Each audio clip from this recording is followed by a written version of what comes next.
the middle children of history, man. No purpose or place. We have no Great War, no Great Depression. Our Great War is a spiritual war.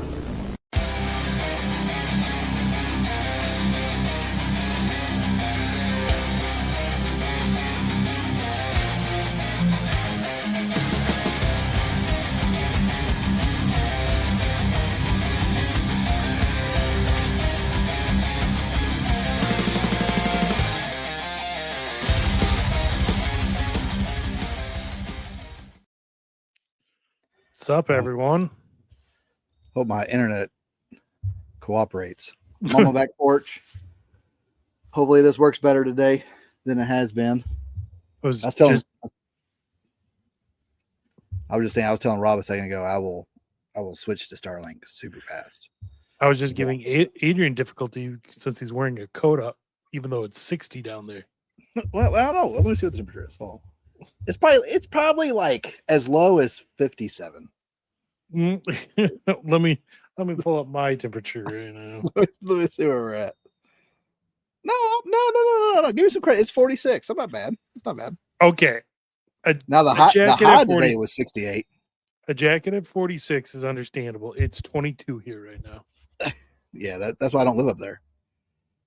Yeah, I tell people who I have guys from the Marines who call me all the time. You know, they're either still in or they did contracting or something, and they always call because they know exactly where I live, and I talk it up all the time. And I was like, "Oh man, what's Alabama like?" Like, should I move to Alabama, especially with Huntsville, and there's a lot of DoD contracting going on up there. Yep. And I have to look back, and I'm like, okay, in 2008, who did you vote for? You know, if like you were on the wrong side of the vote on that one in 2008, you know. I'm like, man, you don't want to move to Alabama. Alabama's terrible. Super racist down here. But the other guys, I'm like, man, if you could just get over like the heat of July and August, Alabama. The other 10 months are fantastic. Just those 2 months. I don't believe you. Well, and sometimes September. September it stays hot. Yeah, what about June? Like, June's not bad. In fact, June this year, I think the average temperature was like 70 this year. We had a lot of rain. Okay. I could do that. But it's not bad. It's not bad at all. It's just if you don't mind sweating in July and August and halfway into September. But like right now, like I won't get it. We got 2 days of freezing last week. It got down to like 22 for like 2 nights. Yeah. And now it's back up in the 40s is the low. But we might get a week and a half, maybe 2 weeks of consistent like 35-ish weather. And then we're out of it. And then we're done with it. So weather down here is great. I love it. We get 2 to 3 weeks of negative 35-ish weather. Negative 5-ish. No. Like is there a point where negative 35. Is there like diminishing cold returns? Like after a certain temperature? So for example, when I lived in Louisville, growing up in Kentucky, if it got down to like the teens, because it was humid there as well, and you would breathe in and it would hurt your nose and your air passage and into your lungs, right? Like icicles stabbing you. So at what point does that just like it's always going to hurt when I breathe outside? Anything below negative 20 is all the same. I bet. Yeah. Is it so at negative 20? Is that where they have that pitcher of water and they throw it in the air and it turns into snow or ice or whatever? It's like negative 30 or below. Negative 30 is when that happens. Yeah. Yeah, that's cool. That's a benefit. That's cool. You could do stuff with that for 2 minutes, and then you get frostbite. Yeah, there's always that. There was it had to be about 12 years ago. We had one whole month it did not get above 0.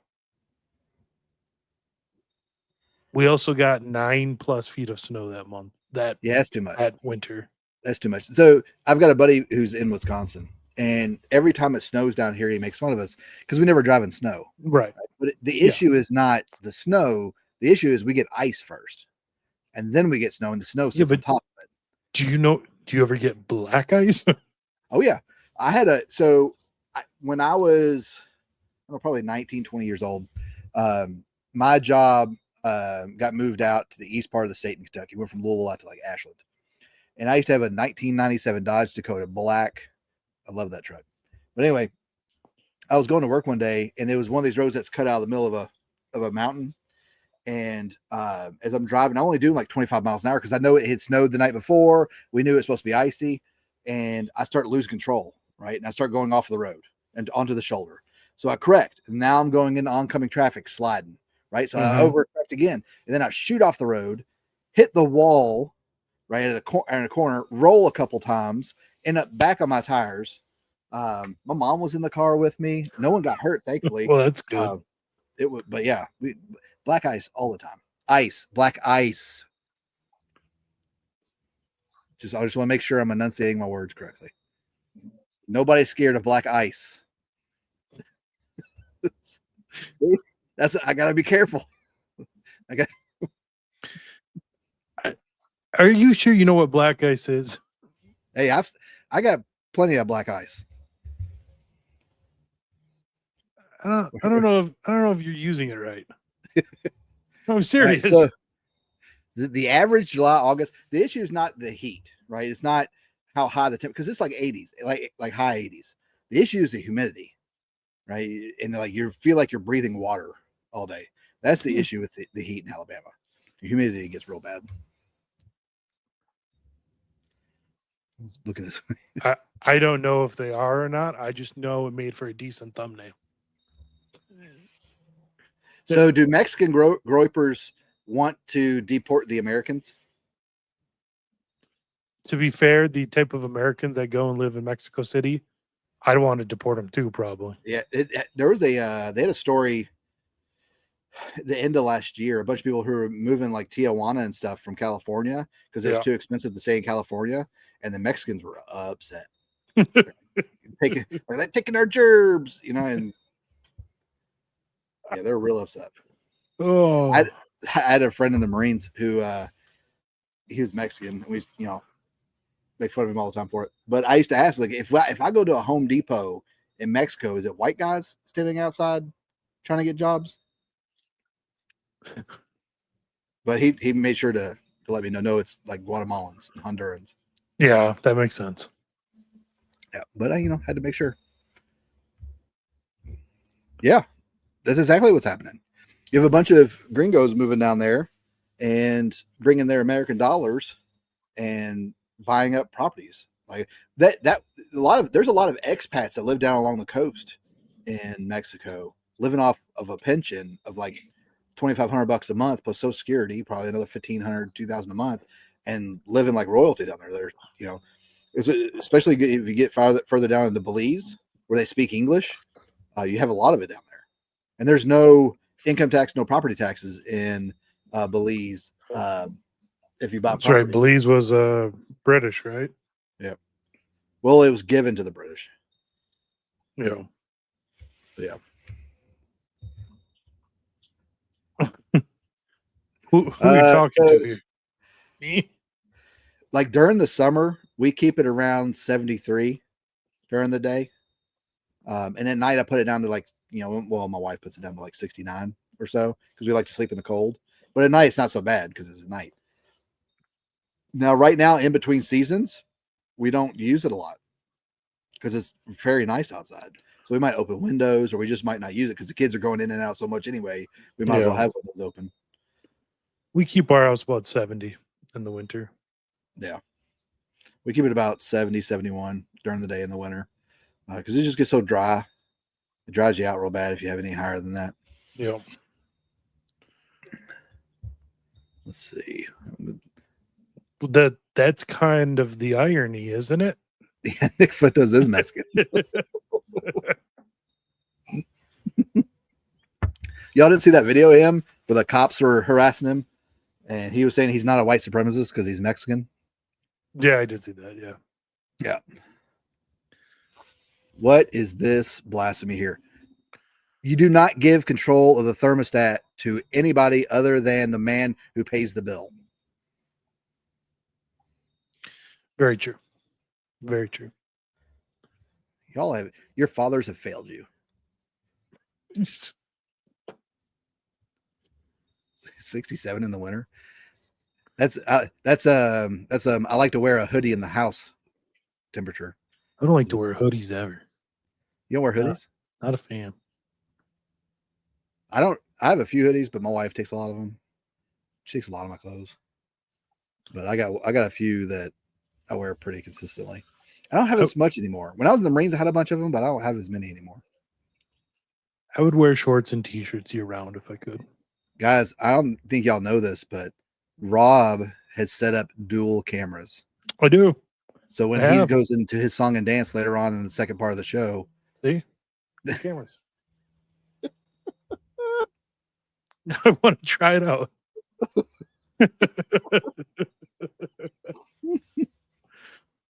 He's going to sing Over the Rainbow at 8 o'clock. It's going to be great. Yeah. It's just, my dad used to have the thought process that in the winter he kept it cold in order to keep me from being a sissy. Right. So if it was like 65 degrees in the house all the time, then when I go outside and it's 45, it's not that much different. In fact, he wouldn't let us bring our coats in the house. Our coats had to stay outside. What? Because he was of the thought process that if you wore your coat inside and you went outside, it wouldn't warm you as well. I mean, it doesn't make sense, but it kind of makes sense. No, it doesn't. It makes no sense. Because, well, if you have a coat on inside yeah, and then you go outside, you're cold, right? Because you've been sweating inside, right? So now you're cold. No, because I didn't put the coat on until I was going outside. But that's what I'm saying. My dad would not let us wear a coat inside at all. So we had to keep our coats outside. Not like if it was raining, we wouldn't, right? We wouldn't put it outside. But we would keep our coat because that way when you put it on outside, yes, it's cold for a second, but it warms up real fast. I don't know. That's like old man blue collar thinking, I guess. Oh, sorry. Yes. I will read the comments out loud. Yeah, we're bad. Sorry, I'm horrible about that. I forget that some of y'all just listen. Why would y'all not want to see Rob's dual camera effects? You guys are really missing out. I'm kind of jealous, actually. I wonder if I could do that on my iPhone. Are you using a Mac? No.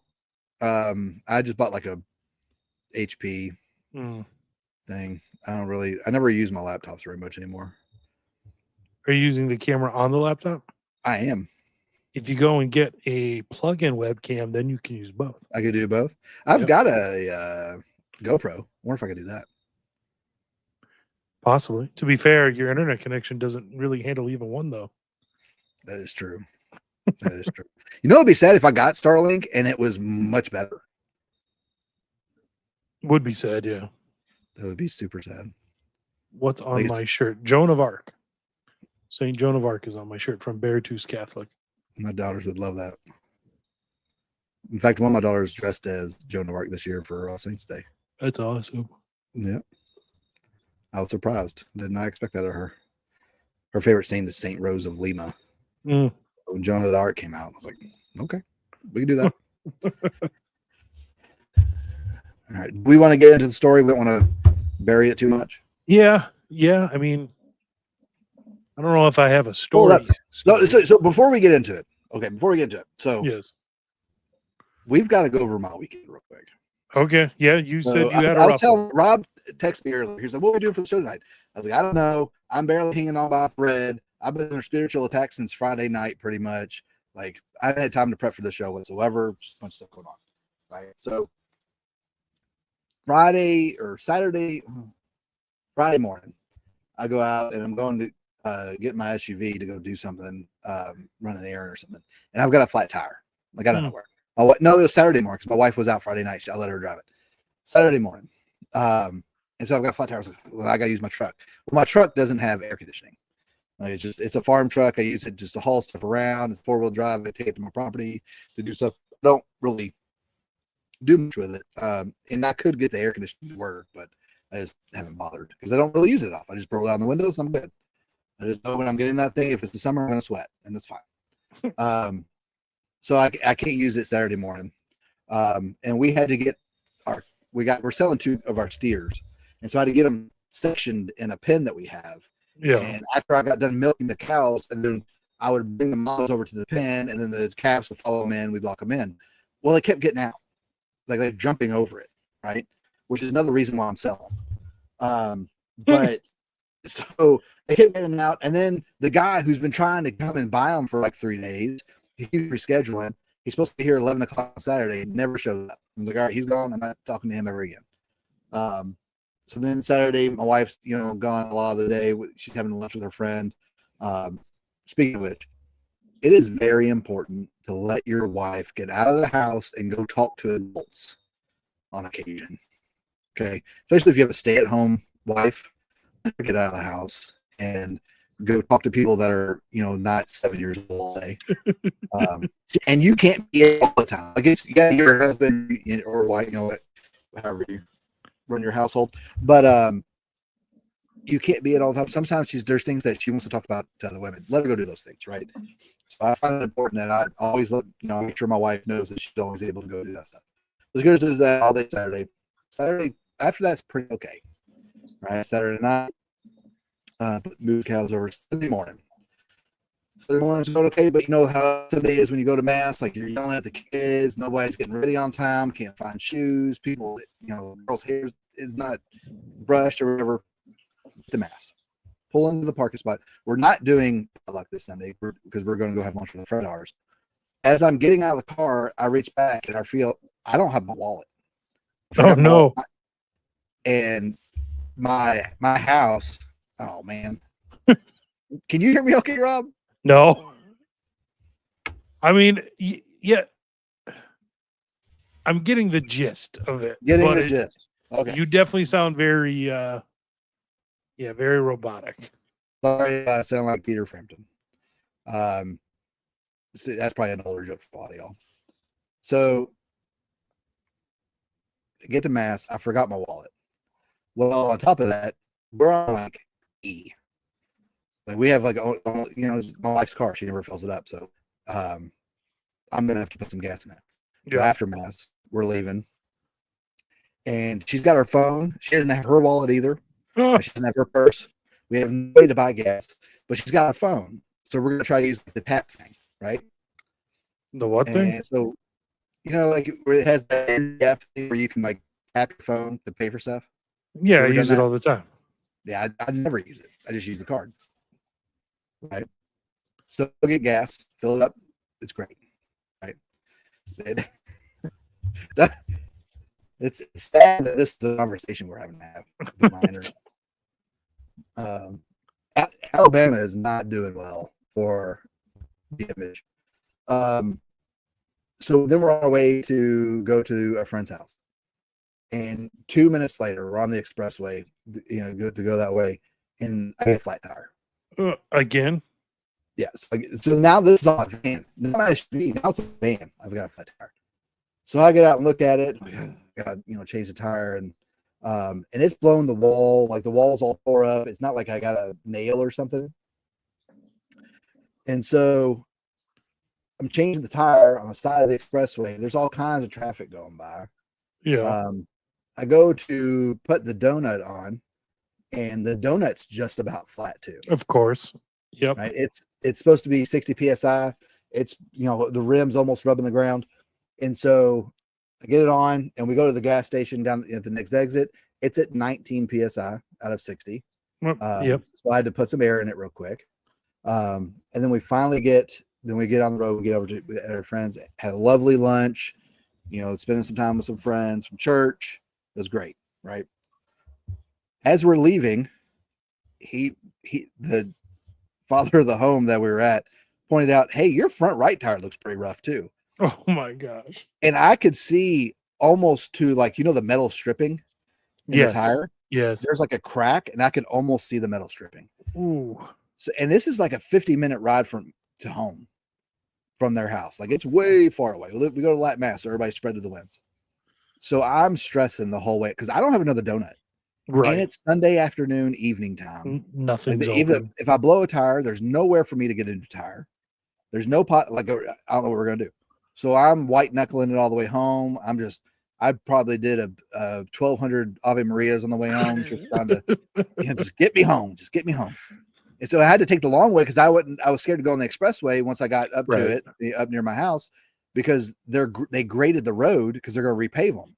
So they're really rough. and I don't need a rock going in and hitting the tire and blowing it up. I know. So Cigarmo says carry a portable air compressor. I have them, would not help, but in it this wouldn't have case. helped at all. Like, how many am I supposed to carry another donut? I don't know. So we get home. I'm like, okay, at least we're home. Get right by the bed. Wake up this morning, and I go milk the cows. Come back in. I'm taking a shower, and my phone falls because I'm listening to it in the shower. My phone falls, hits flat on it. The screen is like half white now. So now I can't use my phone, and I use my phone for work. I use it for everything. Like I have to have my phone for work because we have dual authentication to get into our computer system, and I can't get into it if I don't have a phone. Right. So then I'm like, what? Like my wife's kind of like trying to keep me from spiraling, and because like it's just like one thing after another. And then I'm like, I'm gonna have to. So then I'm trying to find another phone. Can I just switch the other phone, use like an old phone for a little bit? Well, the new phones use eSIMs. They don't use a SIM Physical card sims. anymore, Yep. right? And these old phones don't use eSIMs. Yep. So I was going to have to drive one of our two cars that With didn't flat have tires. new tires, right, to go get a new SIM card and get all that fixed. And so finally, I was like, well, I'm just going to take my truck and I'm going to go to this like cell phone repair place, let them fix my screen. Well, as I'm about to leave, my wife is like, hey, let me check. So she checked. I was still on a warranty on my iPhone. So I have to go 45 minutes to the Apple store. And I get there and it takes them like 2.5 hours to fix it. And then my wife's at home. We had already bought tires for her to go get new tires. And she's going to have to go at 5 o'clock to go get them. I don't know if I was going to be home in time to go, follow her just in case. She goes to get new tires. I'm coming. I've got to go get a trailer to go take, because we're taking our bull to process tomorrow. So far, I got home with the trailer. She got the tires done. I'm like, let's just breathe. It's been a crazy weekend. Like, I don't want to test anything, but tomorrow's a new day. That's either good or that's bad. I'll know tomorrow. Oh, so, man, you had a rough weekend. Man, but the sad part is, like, now that I look back on it, it wasn't even that bad. But in the midst of like these little, I'm just like a death of 1,000 needles, right? Yeah. And that's what made it worse. Not only that, but I felt like I wasn't doing my job as a father because all this stuff was going wrong. Like this is my job to do all this stuff. And I was stressing myself out for no reason. And my wife and I were talking about it. And she's like, you need to be offering this up. How many people were going to convert from this? And I was like, man, and we better be converting the entire nations from this.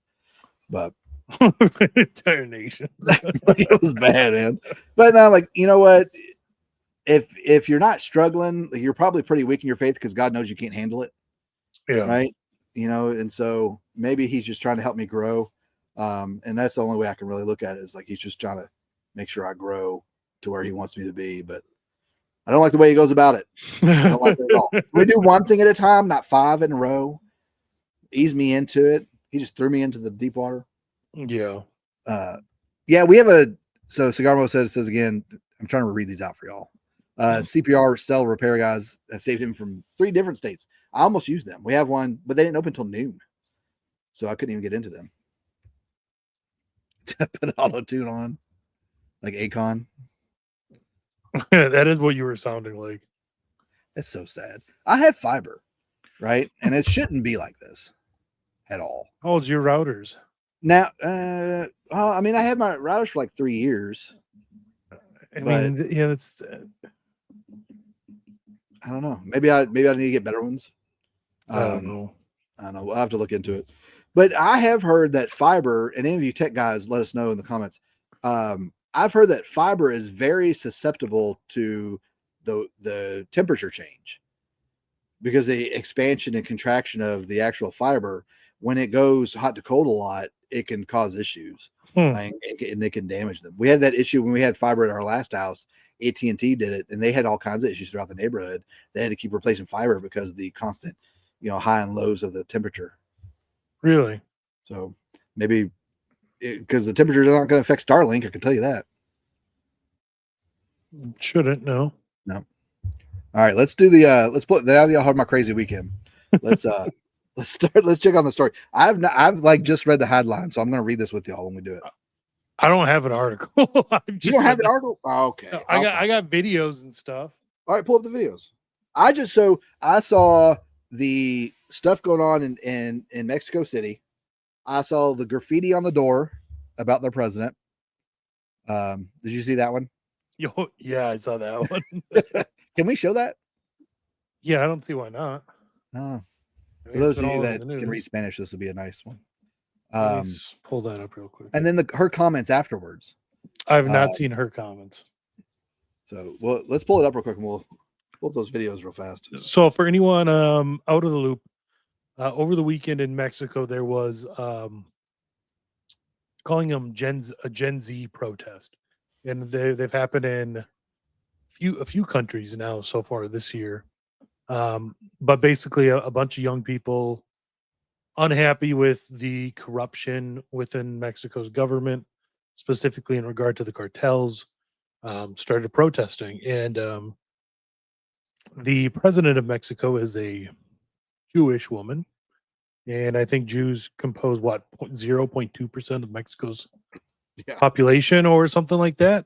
Yeah. So this is how the Gen Z protests responded. They put this, it's either on the doors of their Supreme Court or on the actual presidential palace. I'm not sure which one. But yeah. I'm not going to read that for those that are listening. No, me either. Plus, I don't, I wouldn't pronounce it well. It is a, I mean, is that really anti-Semitic? What, well, I mean, it depends on your definition, I suppose. So anyway, it is a very gender specific Jewish slur, we'll say. Yep. But yeah, so it started because there's been 2 or 3 assassinations of different mayors by the cartels within the last month or 2, I think. Well, and when Scheinbaum was going through her campaign to get elected, that was the bloodiest election campaign ever. There was more, like some candidates assassinated. Yeah, there was more candidates assassinated during that campaign than ever, and that's a normal thing in Mexico. Like that's why they can't get anybody good to run, because they just get killed. Because a lot of people run that are good quality candidates, and they just get murdered right in front of their families. So here's another photo of a protester. Now, the flag he is carrying is from the anime One Piece, I think. I think that's what I've heard. Apparently, all these Gen Z protests in these different countries, the protesters have flown that flag from One Piece. From an I've never anime. heard it. What is it on? Is it like just on YouTube or something?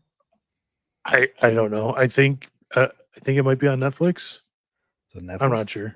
The young Is it like Rick and Morty style type thing? No, it's anime. Well, I know, but anime is just the the style. But is it that same type of like Rick and Morty's comedy and yeah, but like the comedy is what I'm really referring to. It's on Crunchyroll. That's what it's on. Adrian has no idea what that is. I don't know what Crunchyroll. Is that the thing that plays at the gas stations? No. Isn't that the thing on the roller grill at the gas station? Is Crunchyroll? Isn't that what I get? That is a taquito. Everybody knows that. Crunchyroll. That's what I get when I go to the sushi place, right? Yeah, I get that right after I get the California roll. One Piece is it's one of the most popular animes in history. Apparently, it's I don't know. It's I don't know. I don't watch anime because I'm not gay, so it just doesn't really appeal to me. In fact, anime is the entire reason that Japan is as neutered as it is. Like that was God's punishment on them after World War II, was giving them anime. You don't think 2 nuclear weapons were punishment enough? Apparently, they didn't learn their lesson. He gave them anime.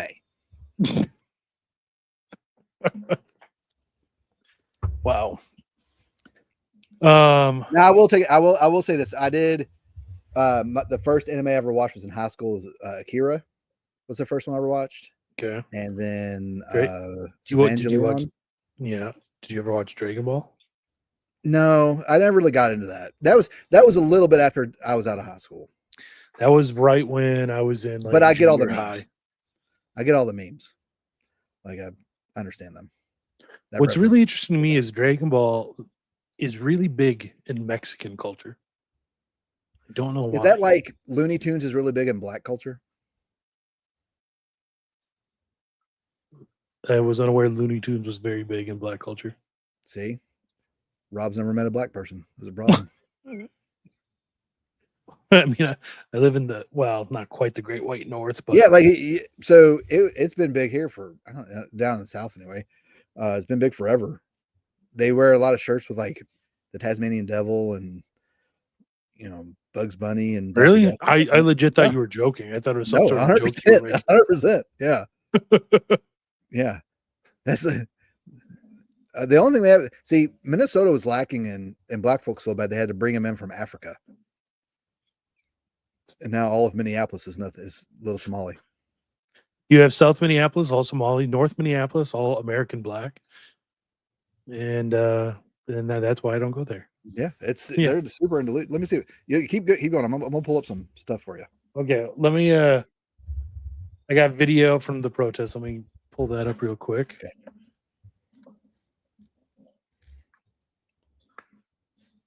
See if I can find some images of these folks wearing it. All right, so see the guy with the tan backpack on? What? That tan backpack on the bottom left hand in the corner? Yeah. That is right a here. very military issue style backpack. It is for sure.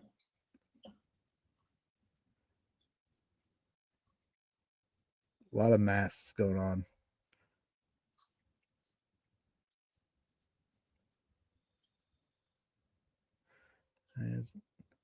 Yeah.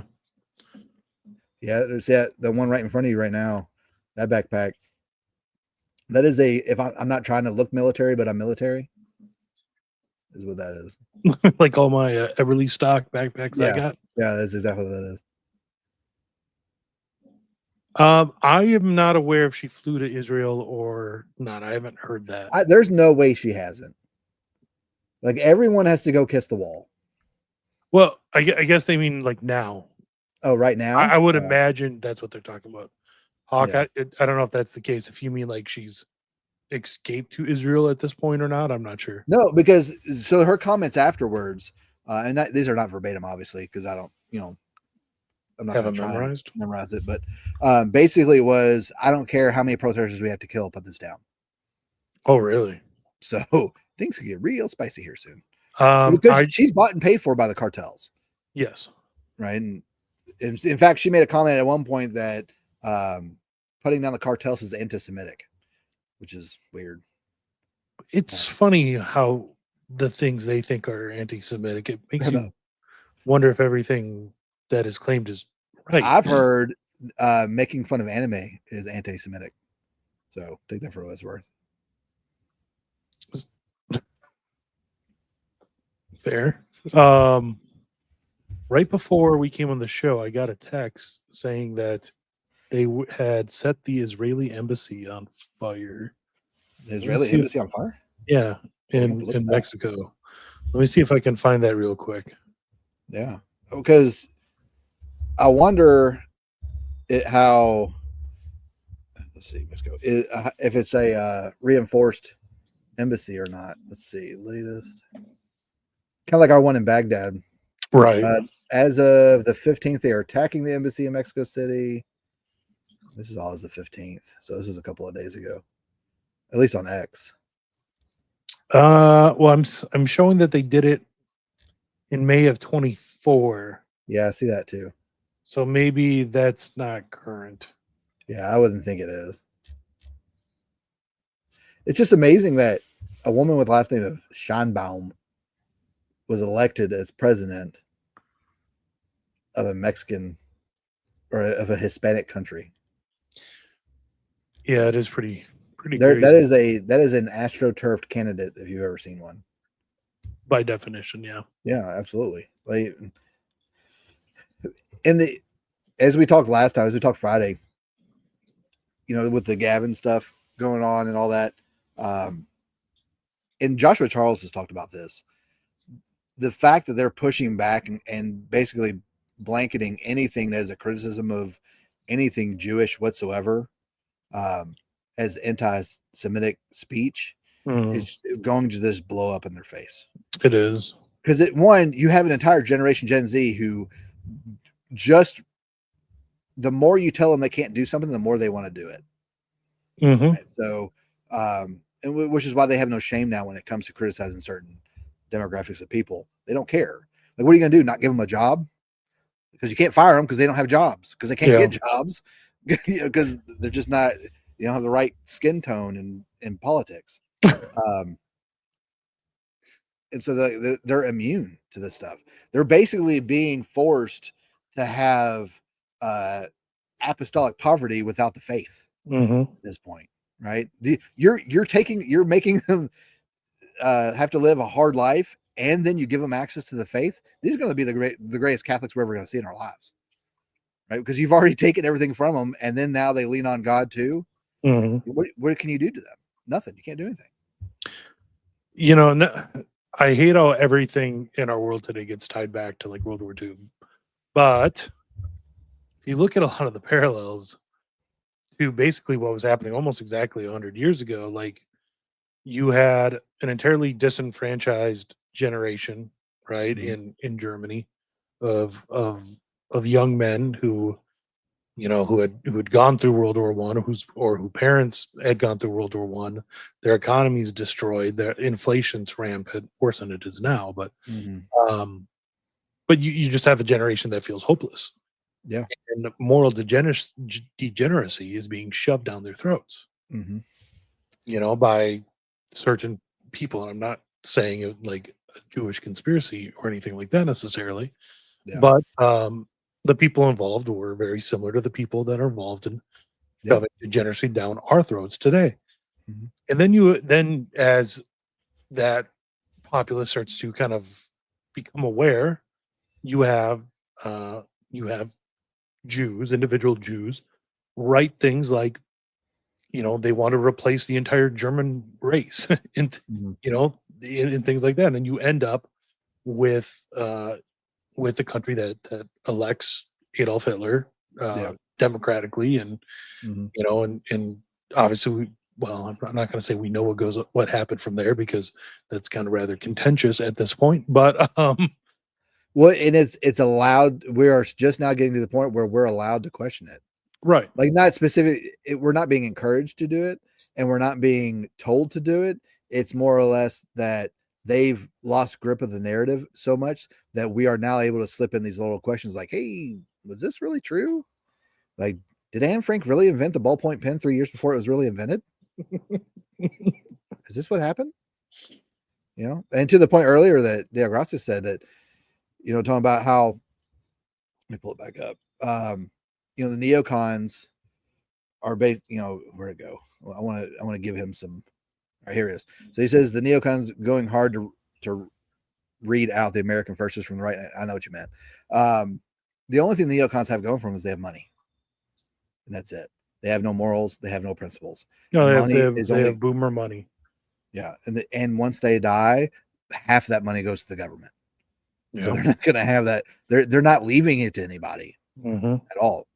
And that's a well-known trope amongst the boomers.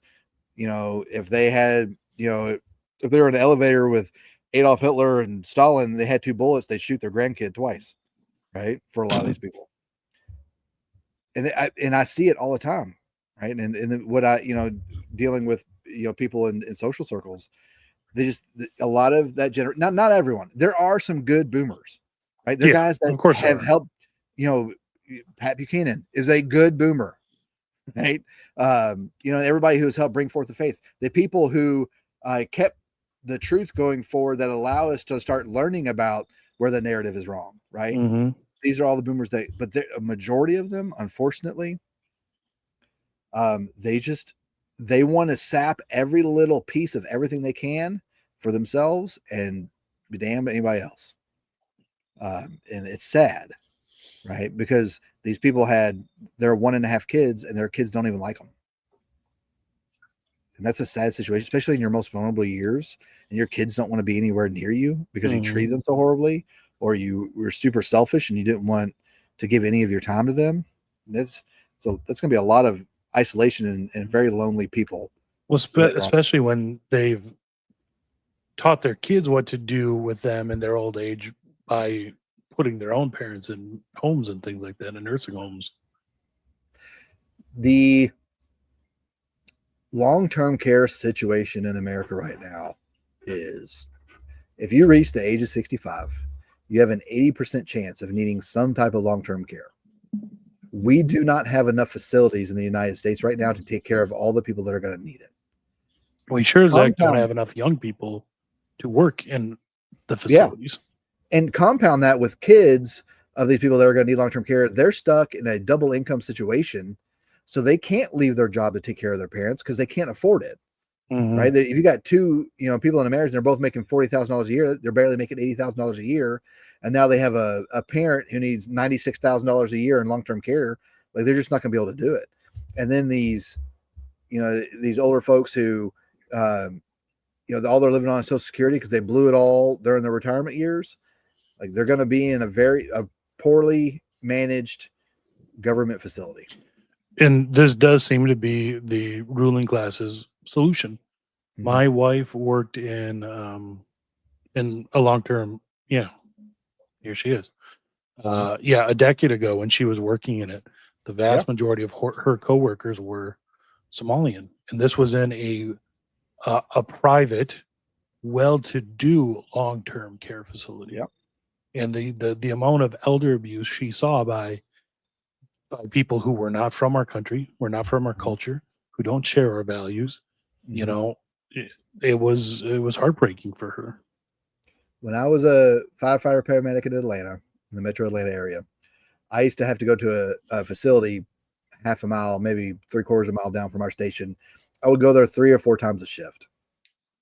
And this place was mostly run by Medicaid.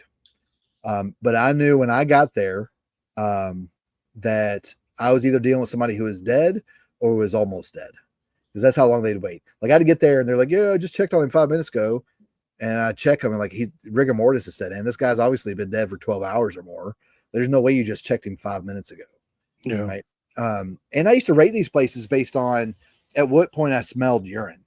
Right. Even the really nice places, when you get older in life and you lose continence, right, if you go into somebody's room, you're gonna smell it. It's just a fact of old life, right? But this place, man, when I pulled up, the EMT is driving. I'm a paramedic, right? And I get out, I get the jump bags, he gets the stretcher, and we're going up. Well, they had a wrought iron gate that was about 10 feet from the door. And then the door was, they had to buzz you in. You go in the door, it's 20 feet to the nurse's station. And then from the nurse's station, it's like a crucifix. And the next room is like 20 feet from there. And even in the nice places, I walk into a room, I'm going to smell it. Some of the less nice places, I'm going to smell it outside the room. And then as it gets progressively worse, I'm going to smell it at the nurse's station, right? This place, I would smell it when I got to the wrought iron gate. Ugh. Like, I could smell it before I even got to the front door. And every time I went in there, this is one of those facilities that were so poorly run because it was all paid for by Medicaid. No families came to visit anybody, and these people are just waiting to die. That's all it was. And we're going to see more and more of these happen as a lot of these kids cannot or will not take care of their parents, and they're just going to need somewhere to shove their parents until they just die. It's long-term hospice is all it is. And that's, unfortunately the situation we're in, because the baby boomers did not have, cruciform. Sorry. Thanks. Appreciate the correction. But they didn't have enough kids. Right. And so there's no one to take care of them. Even if they had kids, their kids are stuck in a double income trap.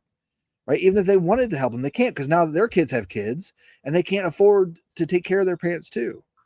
Right. So you're going to see a whole lot of houses go on the market because they're going to have to do reverse mortgages to pay for long-term care. These houses are going to be bought up by private equity firms, BlackRock, Blackstone, Vanguard, and so forth. Right. And then it's still going to create the issue where housing is expensive, medical is expensive because the government's having to pay for all these boomers to get medical care because they're already doing it with Medicare right now. And it's just going to exacerbate everything. And then it's going to come to a critical mass where eventually it just collapses. Yeah. Yeah. And this isn't going to happen just in America. Matter of fact, America is going to be one of the better off nations in regard to this. Yeah. Like Japan and South Korea, it's going to be civilizational ending. Like You see, I think by Italy just 2100, the population of South Korea is supposed to be something like a tenth of what it is now, or something like that. Italy just hit their replacements at 1.13, Ugh. which is lower than South Korea. Lower than South Korea. Yeah. That's how bad it is. Because in Italy, the running joke is like kids never leave the house. One, because they can't find anywhere to live, and two, because they can't find jobs. There's Yeah. nowhere, and so they this whole issue of failure to launch, where they just can never leave the house. What's Dale Grazia saying? Back in the 80s, my aunt was an RN in a retirement home. I visited for the summer once at a retirement home, and it was so bad that the place and the old folks just wanted someone to visit them. Yeah, Yeah. all the time. We used to do it in high school. We used to go to a lot of the retirement homes and just sing Christmas carols and stuff. And you could tell these people have not seen anybody, and who knows how long. Yeah, my dad was diagnosed with MS. Well, before I was born. I don't know exactly what year it was off the top of my head, but so he had a MS my whole life, and but when I was 14 or 15, he had a seizure and brain bleed on top of the MS. Goodness. And that caused the whole thing.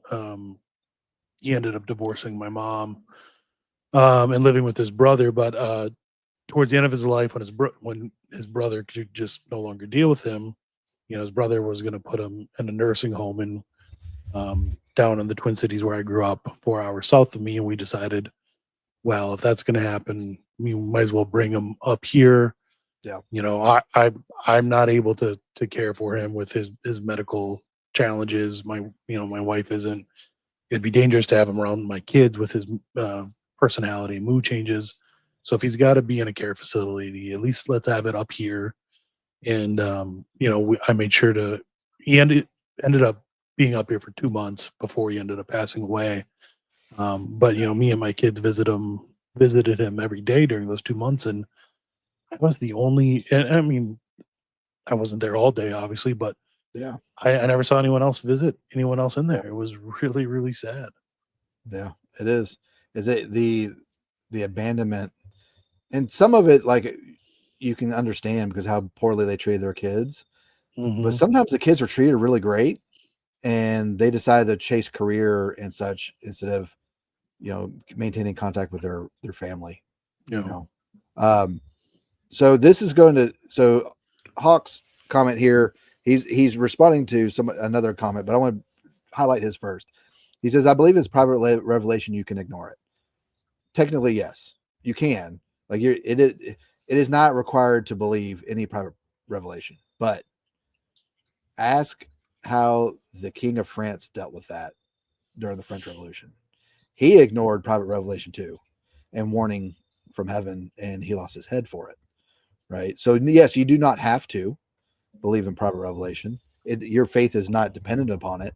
But if God is sending us messengers to give us things that he wants us to hear, we should at least give it some notice, right? And at least to use it to help cultivate our interior life, if anything. Right. And we have to use prudence, obviously, to kind of weed out. Yeah, because I don't follow Mejigoogoo right whatsoever. And the church does have means of helping with that, obviously. Those have been clouded over the past 80 years, give or take. But generally speaking, if the local bishop has approved it or disapproved it, that's usually what you should follow. And we've got to be careful of some of these false ones too. I don't know if you remember this from back in 2020. There was supposedly a apparition happening in Texas, and is found out the woman was just making it all up. But a lot of people were bought in, or like the stuff down at what is it? What is that monastery with the priest and the cloistered nuns, where she's getting a locution like every day, pretty much. It's the in one Texas. that's happening right now. Yeah, it's like constantly every day. I know what you're talking about. I've seen some of the supposed messages, but I don't know the name. It's like 21st century Mejigoogoo, but in Texas. It's like a sequel. Yeah, I mean, generally, there are numerous apparitions of Our Lady that all have very similar messages. You know, they Mhm. call the faithful to similar acts and, you know, and devotions and things like that. And I think, you know, with those if Our Lady has come and told us the same thing 3 or 4 or 5 times, it's probably pretty solid. Well, it's It's always when about something, repentance and prayer. It's always right, repentance and prayer. Like, repentance, prayer, and the rosary, yeah. basically. So we'll go back to White Knight's comment. He's like, how do we reconcile this stuff with Catholic private prophecy? How much it is avoidable? How much of it has been having according to divine providence? Are we talking about like general, like Like everything that's world going on right now. geopolitics? Yeah, like everything that's going on right now. I think everyone feels like there's about to be a shoe to drop. Yeah. Like even people who have no faith whatsoever, who are atheists, they're like, something's about to happen, right? Everyone I kind feel of like feels we've like all they're been pinching. holding our breath for Yeah, like a couple we're years like now. we're waiting for that gut punch. Yeah. Right. Like you've got a guy in front of you, you know he's going to punch you. You're just waiting for when's it going to happen, right? And I think we all feel that. Now, how does this line up? You know, and Rob and I have talked about this a little bit on the side.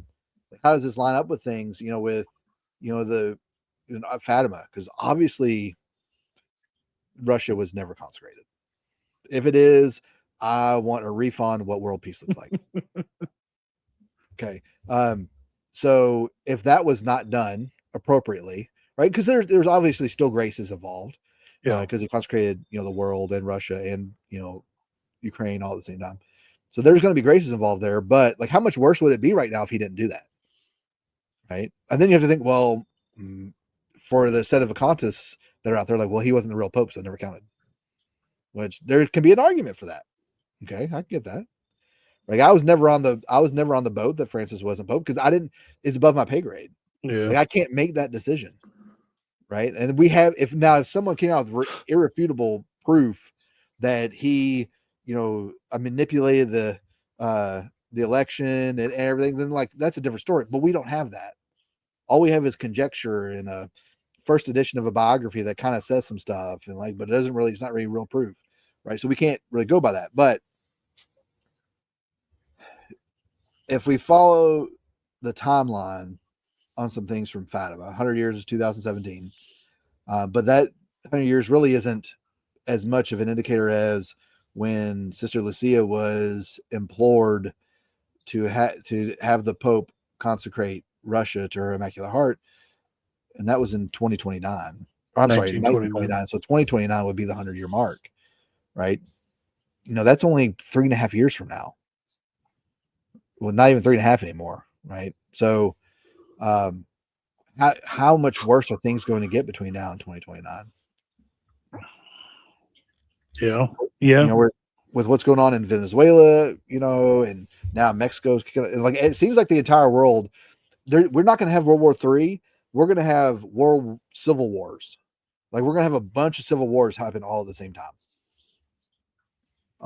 And I don't think we'll have any type of, monolithic war whatsoever. I think we're just going to see, civil wars in Africa, civil wars in Europe, civil wars in Asia, civil war in the Americas. Right? It's all good, but it's all going to happen at the same time. So then either one or two things going to happen. Either we're going to get the Antichrist or we're going to get the great monarch. Somebody's got to pull us back from the edge. Right. And if you follow the prophecy of the great monarch, he comes out, he comes from France. Doesn't mean he's in France. Right. He could be in Canada. No. He could be French Canadian. No, I quit. We'll not deal with the French Canadian monarch. Supposedly he's alive right now. Well, hold on. You know who used to be French Canadians? Specifically from the region of Acadia? Louisiana? Cajuns. Yeah. He might be Cajun. He could be Cajun. Wouldn't that be great? Good food, at least. Yeah. Yeah. That'd be amazing. What would his coat of arms be? Like crawfish? Crawfish and a gator tail? Gator head. He'll be one of those gator hunters from the History Channel show. Did you ever used to watch Turtle Man? No, but it sounds familiar. Man, if you ever get a chance, you should watch Turtle Man. I have a feeling my wife knows what that is. He was on like History Channel or something. His coined phrase was live action. He would yell live action before he dove into a pond and come out with like a snapping turtle or something. Live action. He got like 5 teeth. He's hilarious. It's awesome. Man. I'll have to find it for next time. But so to go back to the prophecy question, 2029 could be a big year. It could also be nothing. Who knows? But realistically, like what I do and what I advise y'all to do, y'all need to plan like it's going to be dependent on you and your community only, because our infrastructure, our entire country is held up by the engineering of old white men that are retired. We have a super complicated system, and we don't have anybody with the expertise to keep it down anymore. It's going to start degrading, and it's going to start falling apart, and it's going to start getting worse. Literally everything was jerry rigged, and the Jerrys aren't allowed to do anything anymore. We had a different term in the South we used to call it, but I know, but you're not allowed to say that. yeah, one. not allowed to say that. Not allowed to say that one. I wouldn't anyway, because I grew up with jerry rig anyway. My grandfather would have used it though, right? But see, my grandpa used jerry rig because he was German. Yeah, so and he would jerry rig everything. Yeah, we used to, but my grandfather would not. My grandfather would use a completely different word. Related to Brazil nuts. Related to Brazil nuts. That is correct. I did not know about that other name until like 5 years ago. Really? Yeah. When my grandma dropped it, and I was like, "What did you just call them?" Yeah, it's like you voted for Obama. What are you doing calling them that? That's the first time I heard it was from my grandmother. And my grandmother is a sweet old woman, but that was just what they called them. That's just how it was. I think we're going to see a lot of low intensity conflict continue. Oh yeah, 100%. And grow over the next few years. And we're already seeing it. Yeah. Right. We're already seeing Antifa is just low intensity conflict. Yeah. Right. With the raids they're having in Charlotte right now, they're hitting these cities on purpose. And because what Trump's trying to do is basically shine a light on how these people act. Right. And so they want as much press as possible. And he knows that it's not going to come from your mainstream sources anymore. It's going to come from citizen journalists, people on X, people on Facebook, whatever, YouTube, America First Plus, whatever it is. We probably do all have the same grandmother. But yeah, it like in my car, I keep mace on my door. Yeah. No, I'm sorry, not mace anymore. I keep bear spray because it shoots like 12 feet.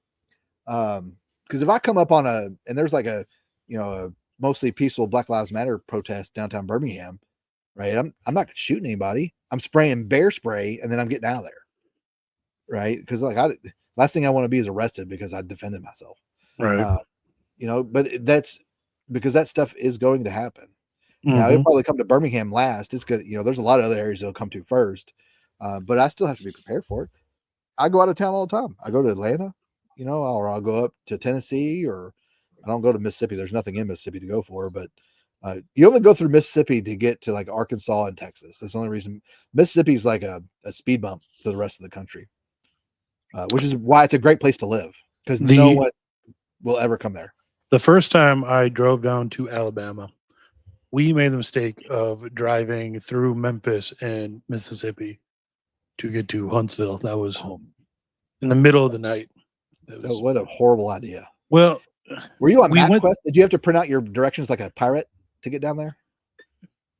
Well, I went that way because we went through Iowa and Missouri and then Arkansas and then over through Tennessee and Mississippi because I wanted to drive around Illinois because my carry permit doesn't work in Illinois. Works everywhere else, but not Illinois. Yeah. I get that.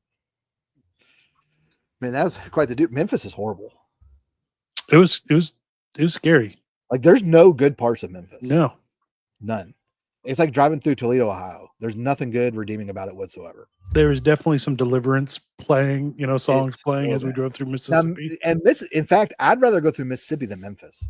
Like I'd rather live in Mississippi than Memphis.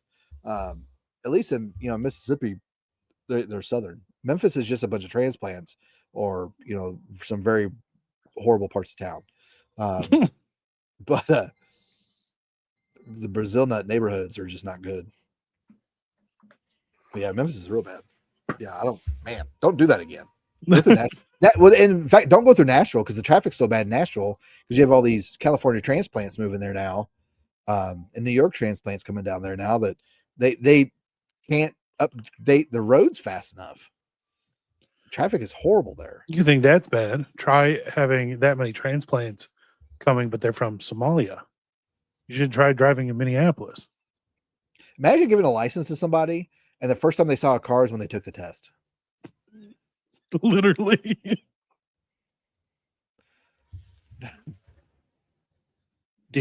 All those Daily Wire transplants in Nashville.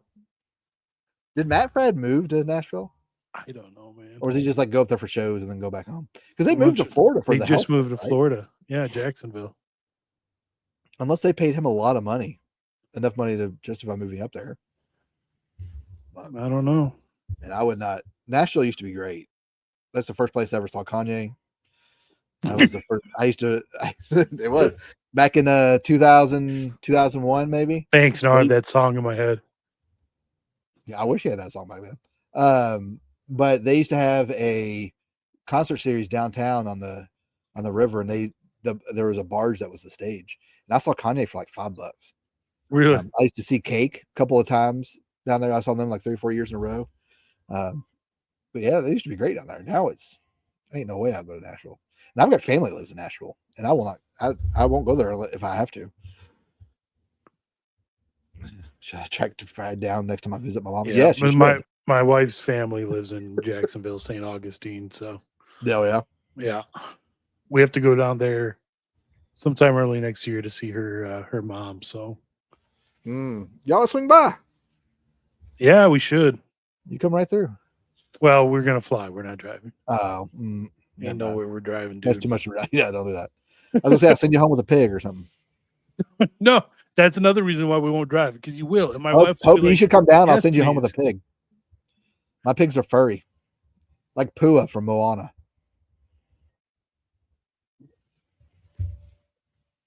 What? y'all haven't watched Moana? I've seen it once, I think. Like that pig that follows her around everywhere. You know its name? Yeah, my kids watch it. Of course I do. Crazy talk. Why wouldn't I know that? See? I have little coonies. They'll flop over on their side and let you rub their belly. Adrian's going to be at the midnight showing of the live action Moana movie. Well, the kids just watched the second one. Oh. They made a second one? They did. This is my daughter's cat, Leo. He's turned out to be a great cat. He was a house cat. Yeah. Now he's a mouser. But now he's like hunting mice like a champ. He is. Talk about a redemption arc. This cat. Yeah, now he's all over me. I shouldn't have picked him up. I would be so itchy. Actually, not with the cat. I used to be allergic to cats. I'm not anymore. It's dogs. How are you not allergic to cats anymore? How does that work? That's what happens. No, it's not. That's not how allergies work. It is how they work. Allergies get worse. They don't get better. Well, it depends. I'm a lot more allergic to dogs than I used to be, but both my cat and my peanut allergies went away. That's not how that works. I don't know, man. Ask the doctor. You must have been allergic to something else. Oh, well, think about it. You don't develop. That's not how allergies think about work. allergies. So the reason like the anaphylaxis is such an issue is because you start to your body starts seeing those as more and more of a threat, so it starts giving more and more of a reaction. So as you get through allergies, right, you don't get better. They just get worse. If they get worse at all, they might just stay the same forever. Allergy shots increasingly expose you to more and more of that allergen. No, that's not how an anaphylaxis or any type of allergic response works. I don't know. All I know is I'm no longer allergic to cats. Okay. Well, then it wasn't cats you were allergic to. You're allergic to something else, and it just happened to be around cats when you got into it. I was allergic. Immunity doesn't change every 7 years. Do I have to have Christopher on here to give you all medical talk? That's not how my allergist literally told me that's like allergy shots. You start with a very small dose of the allergen, and as you go through them, they increase the dose, so your body gets acclimated to it. No, that's not how that works. He's giving you something else, right? So it's kind of like, so. For example, it's like an inoculation. He's probably giving you something else. There's probably something else about the cat that was giving you the allergic I was probably reaction. allergic to cat ladies, old crazy Everybody's cat allergic ladies. to them. Yeah. Everybody's allergic to them. All right, let's move on. This topic's stupid. It's a dumb topic. You don't need to talk about this. What do we think the unrest in Mexico means for us? It means increased turmoil at the border. Yeah. You're going to see more and more desperate people come up to the border. Where as it is right now, there's a lawsuit up at the Supreme Court talking about how basically the Trump administration is arguing that border patrol agents should be able to refuse asylum seekers at the border before them, as long as they're in Mexico and they don't come on our land. Once they're on our land, like, we have to give them asylum, whatever. So they're trying to station border patrol agents on the other side of the border wall. Now the border wall is like hundreds of feet in with our inside actual the border. Yeah. right. So it's still technically our land, but they're wanting to station them right at the border so they can deny them before they ever come in. Mm. But with what's going on in Mexico, if there is a revolution of sorts there, and there's an overturning of the government, you're just going to see cartels seize more. And then because the cartels are already on a fine balance as it is, they're already fighting each other all the time anyway. Right. So it's just going to foment more and more conflict, which means we're probably going to have to go in. I don't have it at the top of my head here, but I want to say I saw something by Trump that almost kind of signaled that. Well, which surprised me that we're going after Venezuela, because we should be going into Mexico like we're threatening Venezuela right now. Right. Like, I Mexico don't understand is much more of an issue for us. I guess the big difference is Mexico doesn't have oil. That we know of. True. Yeah, but I'm Everywhere's right there with you. got oil if you drill hard enough. I almost made a bad joke. I also don't understand the thing with Venezuela. Like, not obviously there's narco terrorists there too, but like I can't imagine that's as big of an issue as Mexico is. From a layman's perspective, because there's probably all kinds of different, geopolitical theories. From just a layman's perspective, with Venezuela's aggression towards Guyana, Yeah, the fact that they have oil, the fact that they released all of their prisoners and sent them up here, who are causing all kinds of issues, it's more or less just we're going to get back at you for doing all this horrible stuff, and we need to get you out of power and put somebody in who's much more favorable to the U.S. Right, just like what we've always done in yeah. Latin America. Yeah, But I could see eventually, and I don't know if it'll be Trump's term. It might be into Vance's term if we get to Vance. But I could see us starting to encroach into Mexico and start putting in like patrol bases along the border and start, starting to try to normalize the border a little bit, kind of make it more safe. or make it almost like a DMZ sort of situation. Yeah, I mean, they would probably just put Marines there because, well, that might be a bad idea because you don't want to mix Marines with big booty Latinas. That's a horrible idea. They might want to put Navy Second there, only to being as bad as sending them over to like Okinawa or Japan. That's why they send or us. something. That's why they send us to this desert. You can't get a rock pregnant.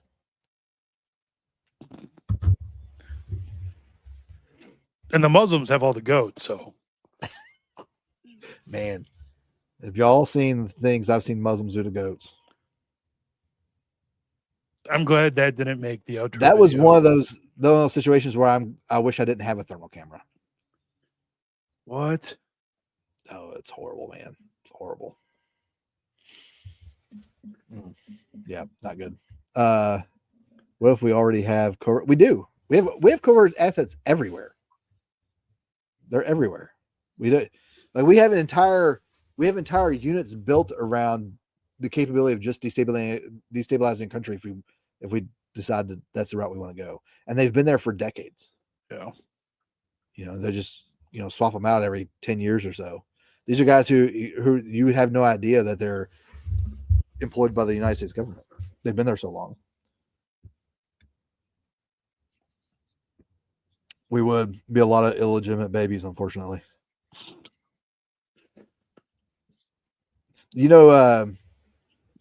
I think the Marine Corps is the only branch that is a majority Catholic.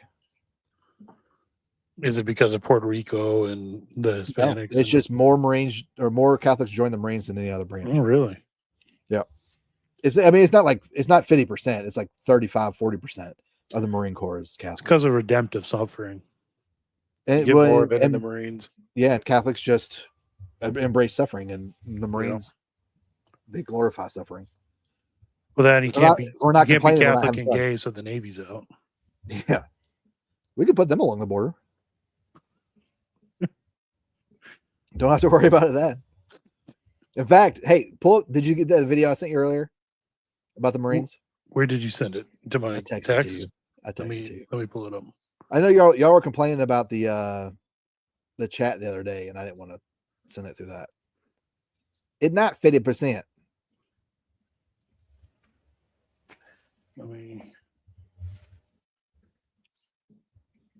So, if y'all may not know, those of you who are young, back in the 1992 LA riots, back when the Roof Koreans were born, they called in the Marines to help bring peace. And they called the Marines to bring peace. Yeah, they didn't train the Marines on how to do non-lethal activities whatsoever. So there was a couple of issues where there's a communications errors that creeped up. And this is Two police officers fired upon with a shotgun, and one of the officers shouted, "Cover me," to the Marines, intending for them to be ready to fire if needed, but the Marines interpreted that cover as providing suppressive fire, and they fired approximately 200 rounds. That actually happened. They fired approximately 200 rounds. Yeah, they're covering him. He was good. The guy got to keep the enemy's head down. Give him some suppressive fire, some grazing fire. He's gonna get wherever he wants to go. Can you imagine them explaining that to an officer later? Like, why did you guys fire 200 rounds? Sir, he said cover him. He said cover him. That's the difference, like between like they say the same word but mean two different things. It wasn't their fault. Imagine being mad at a tiger for being a tiger. Like no one was upset at Harambe. In fact, Harambe was the catacon. Since Harambe died, everything has gotten worse. But it was a gorilla being a gorilla, and we killed him for it. In fact, he was being a good gorilla. He was protecting that kid. And we killed him for it because we didn't know how to go in there and get him away from the gorilla. Protecting the kid from his terrible mother that let him fall into the enclosure. But I mean, when you send Marines into a situation, you only send Marines in for two reasons. You want to kill everything there, or you want to keep anybody from deciding to fight. That's the only reason you send Marines in. Or if they have a crayon surplus they need to get rid of. I don't know. I saw some pictures from a buddy of mine's. So every year on the Marine Corps Ball is November 10th every year. Well, it's around that time anyway. Yeah. But a buddy of mine sent me pictures from his Marine Corps ball he went to, and their desserts were cookies in the shape of crayons. Yeah.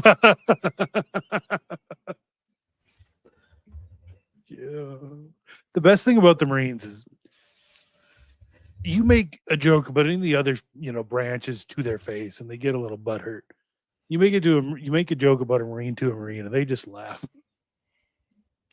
That whole the meme about Gen Z having racist friends, but all of them are like different races being racist to each other all the time. That's just the Marine Corps. That is the Marine Corps every day. The most racist things I've ever heard came from black guys to white guys. And we could not breathe from laughing so hard. What was the documentary you mentioned the other day? I tried finding it. I From couldn't. my deployment, Yeah, The Battle for Marja. It's on I looked HBO. for it. And it's not streaming anywhere. It's not. Let's see. No, you can buy it on DVD. Oh, it's not on HBO at all. Do you Oh, I have guess I HBO? didn't look on HBO. Yeah, look on. It's It's on HBO. an HBO documentary. Okay. Yeah, The Battle for Marja. On the ground, it's a whole different war. Yeah. Joe says that's because the Marine Corps treats everyone like they're black. There's another really good documentary about a friend of mine called Bastards Road. And it's about no, I don't know. In fact, Rudy from what was he in? What was that Marine show on? Man, what was it? What are you talking about? There was a drama about the insert into Iraq in 2003. It was about the Marines going into Iraq. What was the name of it? Like Anyway, a one of the guys, like one a of the big guys in movie? it, his name, what's that?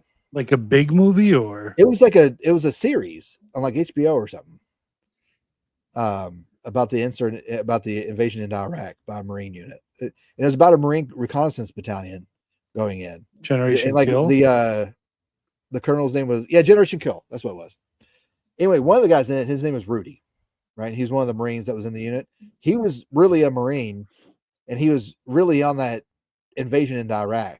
And I had a buddy that served with him in that unit, and he used to say that guy was like, he's not gay, but man, if anybody was gay in that unit, it was going to be him, because he was really into like working out and looking good and make sure all the guys saw him all the time. But he's been in a bunch of stuff since then. But his claim to fame was he was a good looking Marine, and that was it. And people kept picking him for stuff. Where was I going before that? Before I got interrupted.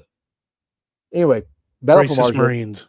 Racist. Well, we can talk about that all day, every day. What are some other good recent like war movies? Like the last Bastards Road. That's what I'm talking about. Bastards Road. Yeah. Some other going. So Bastards Road. Bastards Road is about a friend of mine named John, who he was in the battle for Fallujah in 2004. He ended up, changing jobs into what I used to do, and then he got out, and he's not in a good spot. He almost became one of the 22, and he ended up basically doing a walk across the entire United States to raise awareness for a lot of the guys that he served with and such. But it's a phenomenal documentary about his life and what is happening. Now he's married and he's got kids and stuff. But Bastards Road's really good. Let's see what's some other good ones. Battle for Marja was good. Because the last really good war movies I remember seeing were, it's like 20 years ago at this point. It's like Black Hawk Down, We Were Soldiers. But what is another one that came out recently that was good? I haven't seen Warfare yet, but a lot of guys who I've served with said that was a little too realistic for their taste. Really? It was hard for them to watch. Yes. I don't know if you watch the Avoiding Babylon channel, but we talked to Mel Gibson himself about that movie. So yeah, that is a good movie. Yeah. Yes. Band of Brothers. And there was another one that recently came out, and I remember the uproar about it being about how it was showing a bad side of the Marine Corps during the war. And apparently the documentarians kind of did all the footage to make it look like Marines were like, war criminals or whatever. But it was pretty true. What was the one with Jake Gyllenhaal where he was a sniper who never got to shoot anybody? I know what you're talking about. I can't think of it. That one, Fathers was a good one. That one with Jake Gyllenhaal in it, where he was a sniper, when he was like getting hazed and stuff like that, that is the most accurate portrayal of the Marine Corps that has. So he's been in 2. There's Jarhead, Jarhead is what it was. Yeah, and then there's The Covenant. The Covenant's just a good movie, and I get it in The Covenant because I had an interpreter that we've been trying to get to the United States forever, because we knew his family was going to get killed if they ever found out he used to do that. And I've got some friends that work at the embassy, and they've been trying to get him over, and I don't know if they've been able to get him over. Now, if I remember right, Flags of Our Fathers is about Iwo Jima, right? Is it, or is that the one about like John McCain? It better not be the one about John McCain. I'll kick whoever put that in there is about John McCain. But because I think Flags of Our Fathers came out about Iwo Jima from the American side, and then I think there was a movie that either was From the like the Japanese same side? team, Yeah. same production team from the Japanese side. Yeah, I forget which one. I saw both of them. They were both good. One of them, though, man, had some of the most realistic scenes of like wounds I've ever seen, and it was yeah. a little much. Well, We Were Soldiers was probably like the depiction of napalm Yeah, was some of the worst I've ever seen. But probably the most accurate war film that I've ever seen was probably Tropic Thunder. Super accurate. what do you mean, you people? I wanted to dress like Tom Cruise is in that movie for Halloween one year.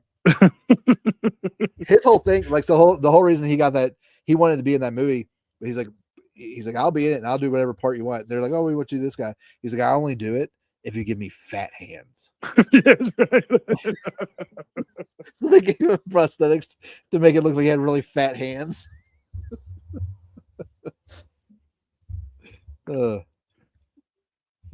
don't know. I didn't serve in World War II. I can't tell you about Saving Private Ryan or. I mean, it's Saving rough. Private Ryan and Thin Red Line are like two classics for sure. Behind enemy lines. Yeah, but that one's just fictional.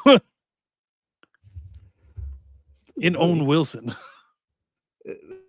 Trying to say Top Gun 2 wasn't a good movie because it was. I'm not going to say that. That was amazing. It was an amazing movie. It was fantastic. I know. Well, we ought to. If y'all get a chance, y'all should watch Battle for Marja.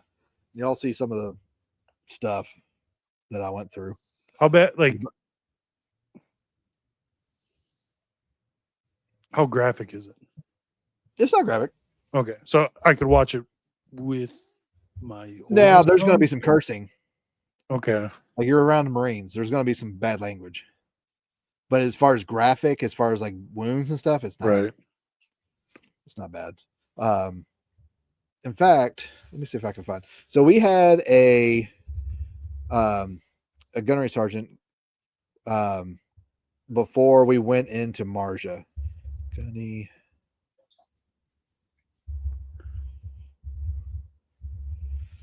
Let's see if I can find it. So Gunny Walgren, here it is. This is a really good. This might be a little long. Let me share. Copy. So this is gonna have a little bit of bad language in it just because he's a Marine. I'm gonna send this to you in the private chat. You can share. Can you share your screen? Okay, now? Yeah. Let's see. Down at the bottom. Down at the bottom. Presenter invite. All right, so It's got to be in a let's see. Chrome The little- tab for sound to work. Chrome. Hold on. Do I even have Chrome on this thing? If it's a Windows computer, why would you not have Chrome on? It's been under Google, right? Google Chrome. No, I don't have Chrome. I can download it real fast. So anyway, Gunny Walgren. Or send it to me and I'll do it. All right, I'll send it to you. Make it easier. But Hawk is asking for the Telegram link. I'll put that here in a second. yeah, y'all join the Telegram. Get in there. Since my weekend has been crazy, I haven't been able to do anything with the competition. I'll just post it in there, and I'll do it tomorrow after I take that bull in. I'll get home and I'll declare the winner, and I'll contact the winner to buy the shirt. There's the new Vatican First hat they could choose. Hey, I might get one of those. But yeah, get in the Telegram. We post a lot of deals, training, a lot of intel that goes in there about what's going on. You know how I bought that Benelli? Did you pull a CZ? Like when I bought my compact? No. You know, what do you mean? What are you talking about? You're frozen. No, we've lost Adrian again. No. Okay, you're back. What? So, what do you mean? Did I pull CZ? Because I bought that Shadow compact, and Right then like before 2 the weeks carry? later, it came out with the carry. Yeah, so I bought the Benelli M4. And Yeah. the downside compared to like the Beretta 1301 is that it has a 5 shell tube because it's made in Italy. Well, what did they announce today? Benelli M4 with a 7 shell tube. I want to get a magazine fed shotgun. I do too, but the only ones that look worth it are the Genesis, and they are so spendy. Are they? They're like There's got to be like $5,000. like a Turkish one that's fairly reliable and affordable at the same time. Because the biggest thing you have to worry about is it jamming? Right. Yeah. Like that's the biggest thing you got to worry about. So also, I mean, depending on what type of ammo you're using, it cycling too, right? Because that's the downside with semi-automatic shotguns in general. Is depending on what sort of system they use, if it's gas or inertia, it may not feed. Yeah. The falafel 12. Genesis 12 to the falafel 12. The other issue is that's why in Kentucky when we used to go duck hunting, no one ever had a semi-automatic because they froze all the time. Yeah, that too. Right. So you'd always have to have a pump. And that's the only ones that you could fire because I can't tell you how many times I'd hear one of my dad's friends just cussing up a storm because he goes to lift a lid off the duck blind and click, like nothing happened because it froze up. So, yeah. All right. Did you get that link? Are you able to pull in it the up? private chat? Yeah. Okay. Let me. So this is Gunny Walgren, who was the gunnery sergeant, I think, of Weapons Battalion. When we went into Marja. Gunny Walgren was a very salty Marine. He'd been around for quite a while by this point. This is like his 4th or 5th deployment at this point. So there will be some foul language. So if you don't want kids to listen to it, make sure they don't hear it and they're not in a room. But this is a speech he is well known for, and it's viral. It goes viral like every year around Veterans Day. DNF, you got to be done with this. Where's combat camera at? Marines, you're done. Camera's off. DNF. No, negative. I agree with one thing that's been said. It is about how good you look. These camis make my butt look fucking awesome. I see a whole bunch of do-rags. That motivates the shit out of me. Fucking professionals. Why professionals? Is that what we're called?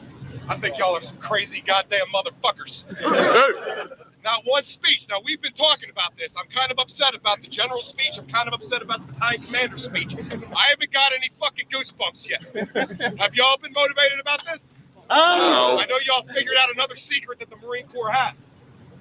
We don't tell you shit, and we play games. Man, I knew we were leaving tonight fucking 7 months ago. Didn't tell y'all because we want you to get fucking pissed off. You might be envisioning us when you kill the enemy, but motherfucker, you're gonna be pissed. Martian. Fuck that. What do y'all want to hear? Y'all want to hear the white sleeves? Fuck yeah. Okay, I'm not doing the fucking white sleeves. We gotta fucking step across this parade deck and it's goddamn cold. I'm not doing that shit. Don says I don't like you. The white sleeves, that's too long. Y'all know John Glenn's speech, right? Did I tell you that yet? All right, we'll do that. We'll do that real quick. Who knows who John Glenn is? Ain't got time. John Glenn. John Glenn, first American to orbit the Earth in space. Killed was a senator for the state of Ohio, oldest man to go back up into space because he's a PT god. Before all of that, he was a fucking Marine. An air winger, though, a pilot. Right, Captain Smith? Right. Have that camera. Get the fuck away from me. John Glenn, 1974, ran for Senate against a politician named Howard Metzenbaum. Howard Metzenbaum was a sorry motherfucker. John Glenn, at this point, was a Marine, first American to orbit the Earth in space. Howard Metzenbaum asked him, how can you run for Senate when you never held a job? What the fuck would you do if somebody said that shit to you? Kill. Now, I'm going to change a little bit of this. I can. It's my world. John Glenn said, is that right? I served 23 years in the United States Marine Corps. I fought through 2 wars. I flew 149 missions. My plane was hit by an aircraft fire on 12 different occasions. I was in the space program. It wasn't my job. It was my life that was on the line. And this wasn't a 9-to-5 job where I can take time off to take the daily cash receipts to the bank. I asked you to come with me as I went the other day to a veterans hospital. And you stand there. You look at those men with their mangled bodies. You look them in the eye and tell them that they never held a job. You come with me and visit any Gold Star mother. You look her in the eye and tell her her son never held a job. You come with me to the space program and visit the widows and the orphans of Ed White, Gus Grissom, and Roger Chafin. And you look those kids in the eye and tell them that their dads never held a job. You come with me on this Memorial Day weekend coming up to Arlington National Cemetery, where I got more friends than I'd like to remember. And you stand there.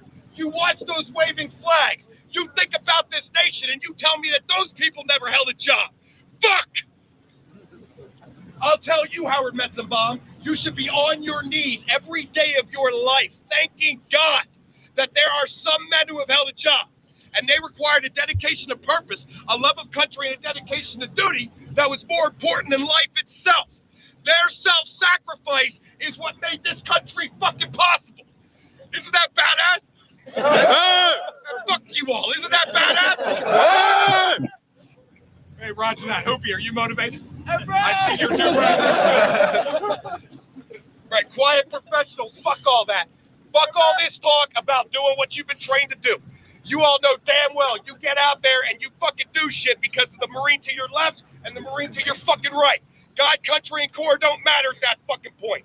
Let the Taliban throw the fucking women and children in front. We won't shoot. We'll just fucking creep out around them with a cup of coffee, slap them on the fucking shoulder and say, what the fuck is your problem, bitch? Fuck them. Let them try to fight the United States Marine Corps conventionals. What the fuck is wrong with the stupid motherfuckers? Shoot at me. Bring the AA gun down, bitch. Let's fucking do this. You're going to do what you need to do for fucking each other, not for anybody else. And it's tomorrow, or maybe in a couple days, it might take a little bit longer than that.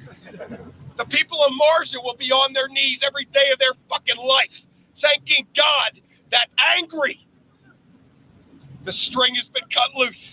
They can't fucking stop us now. What the fuck are they gonna do now? Shit, fuck you, get up. Told y'all I had some language. Yeah, it wasn't aware it was gonna be that much. It's Marines, man. They pepper that stuff in like they're seasoning a steak. Tim Gordon's Imagine that. Like, it's been hard for me to kick that habit. I can't imagine what it would be like. Yeah, living that daily. 3 hours after he gave that speech was the world's largest helo-borne insert in the Marsha. And you had the average of a 19-year-old going in with a gun to go liberate a city that had been terrorized by the Taliban for 5-10 years. So the saddest part of all of it? It was for nothing. It was for nothing. Yeah. It was 100% for nothing. Because it eventually got to the point where those people welcomed the Taliban back just for to have some type of order. Because once the Taliban were out, you had issues with warlords. They were doing the same stuff, right? If not worse.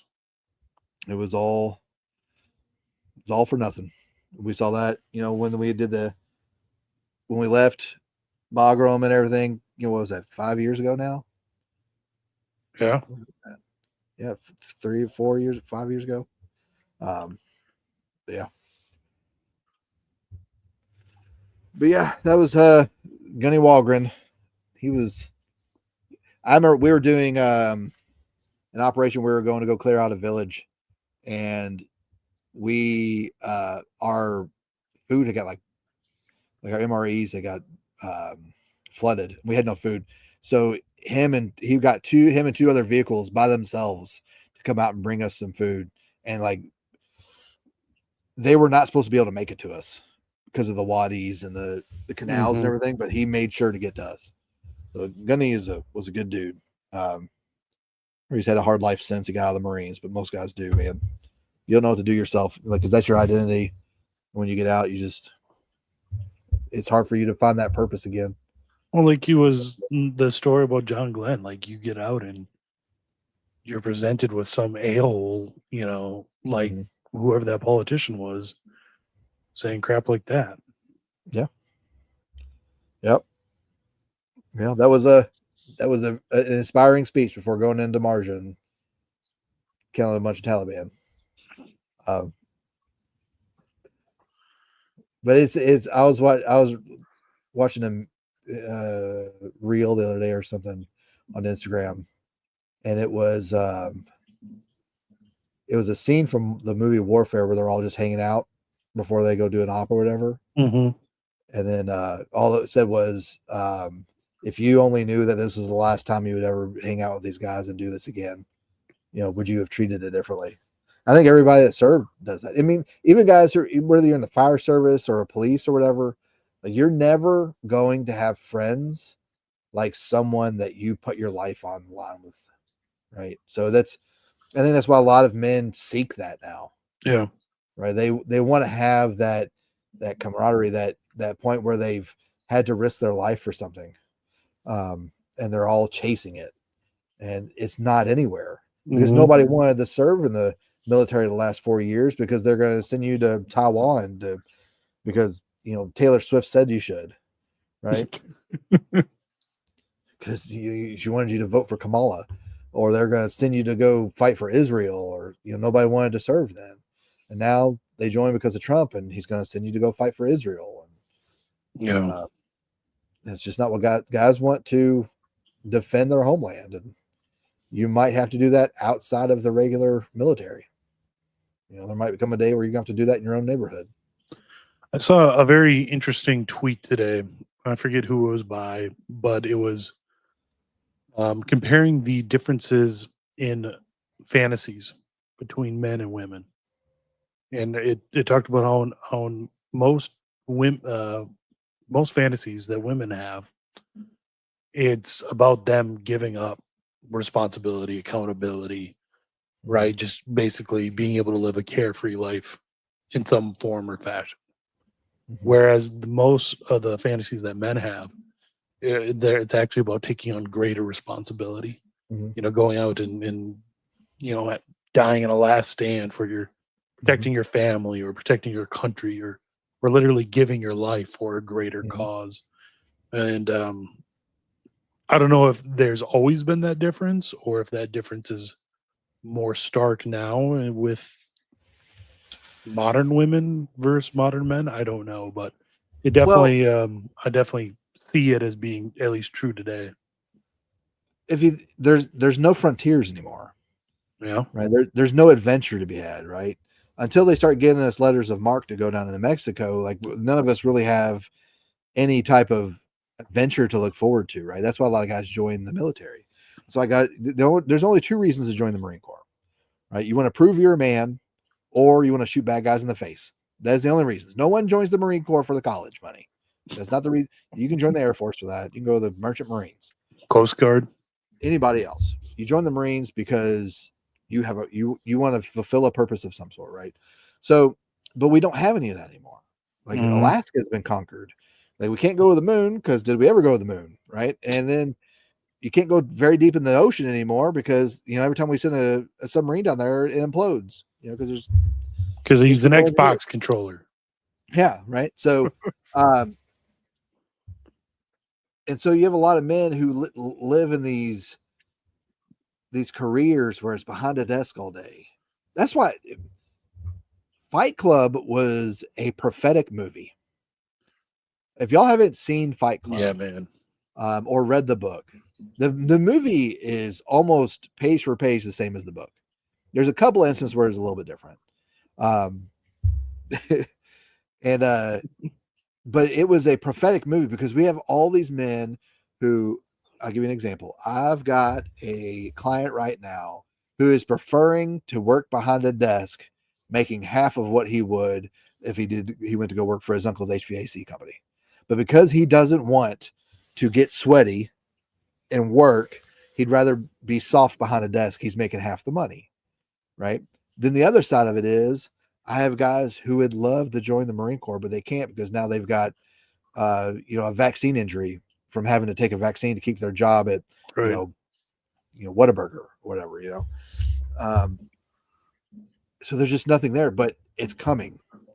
Right? There's going to be this time of false peace that we're in right now is going to end, and it's going to end very quickly. And people are going to start seeing violence that they never thought they could ever see. And that's when we're going to start finding out what we're made of. Right? Whether it be when it comes to moral questions or physical capabilities or whatever. It's one thing I actually try to talk to my boys about a lot. And that, they're only 6 and 4. So they're young, but I don't know. I don't know what else to do to try to get them ready for what I think is coming. Like, trying to get them to understand, like, we live where we do. We moved away from my extended family because something is coming, and this is where I think we need to be for it. But even then, like, there's going to be no escaping it, and the world we live in now it's going to fall apart, in the world that you're going to grow up in is going to be infinitely worse than the world I grew up in. And I don't know how to get you ready for it, but I got to try. Yeah. Did you ever listen to the Father Ripper talk about how to raise a man? Yeah. That is required listening for anybody out there that's married Yes. or going to be married or even if you're discerning the priesthood, because you need to understand, how fathers should be raising children. But some of the things I've tried to incorporate that with my son is give him hard things to do all the time. Mm-hmm. And he hates it because he still likes to he's with his mama most of the day. And she's trying to reinforce that against her nature, right? Because she doesn't like doing it, right? Because she wants to be a mama. She wants to take care of him and make sure he's okay and everything. But she also realizes that he's going to have to be a man one day. And so she's trying to do both, right? But I give him hard things to do. He has to go outside when it's cold and let the dogs out, whether he likes it or not. He has to go do the chickens or I need him to go drag a bag of feed somewhere or whatever. And sometimes it would be something that I could do easily, but that's a lesson he has to learn. I don't spank him anymore. I probably haven't spanked him in, a while. I make him do push-ups and squats and stuff right now, because if he's going to get in trouble, he's at least going to be strong. Yeah. But then I also sit him down and I talk to him like, why did you get in trouble? Like, why did I punish you? Right. And he has to explain it to me, and so he has to understand why. Right. When I did spank my kids, it was only for one of a few reasons. They either were being disobedient or they did something dangerous. Right. If they did something dangerous, because they were being disobedient. Right. That was the only time. I never spanked for, accidentally messing up or doing something that on accident. I never did it.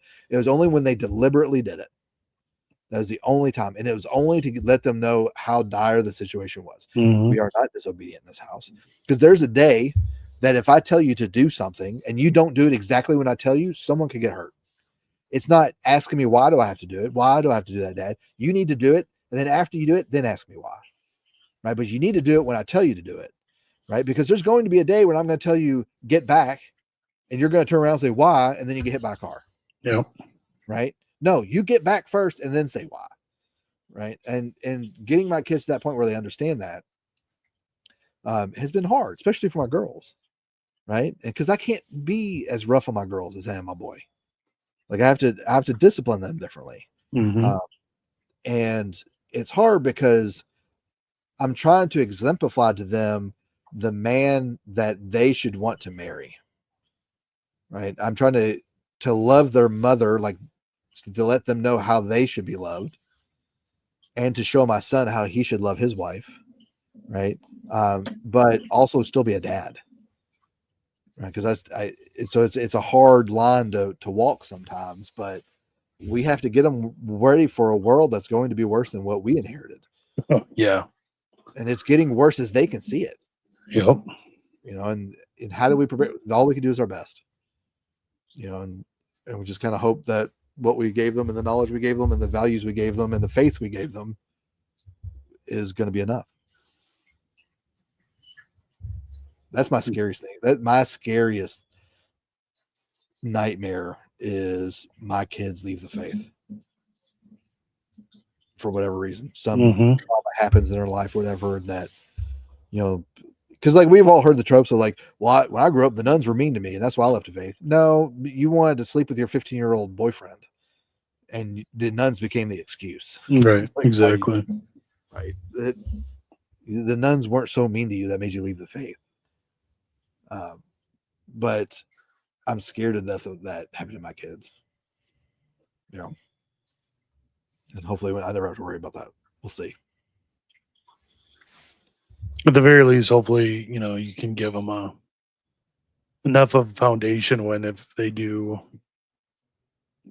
go and leave, and when they realize what they're missing, they have enough of a foundation to come back to it. Come back, yeah. That's one thing. Because I came back. Same with me. And it's probably entirely due to the rosaries of my grandmother. 100%. Right. And I should be dead right now. Like I should have died in Afghanistan, and I should be burning in hell right now, without a doubt in my mind. But God sought me and gave me the grace to. I always talk to my wife all the time. I think the reason He brought me back into the church was to bring her into the church, because I think she's going to be the catalyst for a lot of people to convert. Everyone loves my wife, and they tolerate me, but that's just how life is, but and then my kids, like my son, he wakes up at 6 a.m. ready to conquer the day. He's the most joyful little boy I've ever met in my life. My girls are the same way. My oldest is a teenager now, so she's acting like a teenager. But I'm still like her favorite, like she still likes to be around dad. So I enjoy that, but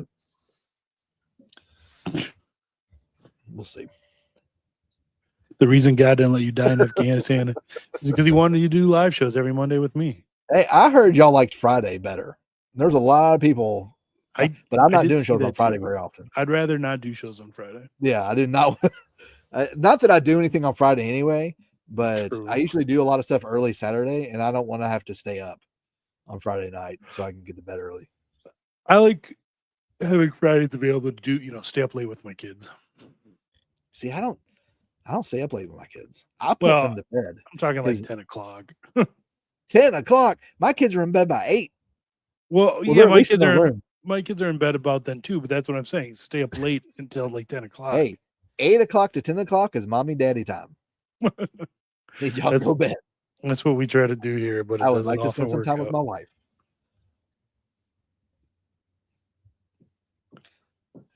Friday's show was pretty lit, he says. Wow, too bad. Some people were liking it. Yeah, Rob's on his way down, man. I'm sorry, guys. Look, I went through a horrific weekend, and Rob's already tapping out. Every single one of my kids had fever Saturday and Sunday. Have you seen Night Watch? Are we talking about the Russian movie? No, the one. What's the Russian movie? Oh, dude, you got to watch it. Does it got subtitles? It's got there's Night Watch and Day Watch, and I forget the third one, but it's like a Russian. Think of think Underworld meets Constantine, but in Russian. In Russian. I think they think, I don't know if they have they definitely have versions with subtitles. So I'm gonna have to put that on the list. I'll watch Battle for Marja if you watch Night Watch. I'll watch Night Watch. Don't threaten me with a good time. Have you seen The Gorge yet? No. I heard that was good. I'm going to watch that one. But Night Watch, the one with, I think Jake Gyllenhaal was in that one too. Where they were, no, that was Last Watch. Or what am I thinking of? There's a cop movie where they stumble across a cartel, like house or whatever. What was it? I think it was Last Watch or Final Watch, something like that. I don't know what they're talking about. Maybe they must be talking about your Night Watch, because I was thinking of the Jake Gyllenhaal movie. I don't. That's a good movie too. Yeah, I don't know what he is talking. No, Night Duties. He says. Night Duties. No Night Duties. What? He said duties. Yep, like my daughter did last weekend when she did a header off the trampoline and busted her chin open. Oh, he's not talking about a movie at all. Okay, but you guys should What are all we go talking watch about? the Russian movie Night Watch. I'll have to watch it. It's out there, but it's. I wish they would do like I wish like a big Hollywood studio would redo it and do it well. Did you ever see Equilibrium No. with Christian Bale? Man, it came out the same weekend as 9/11 happened. Really? And so that's why it never got any traction, but it is a cult classic. You've got to watch Equilibrium.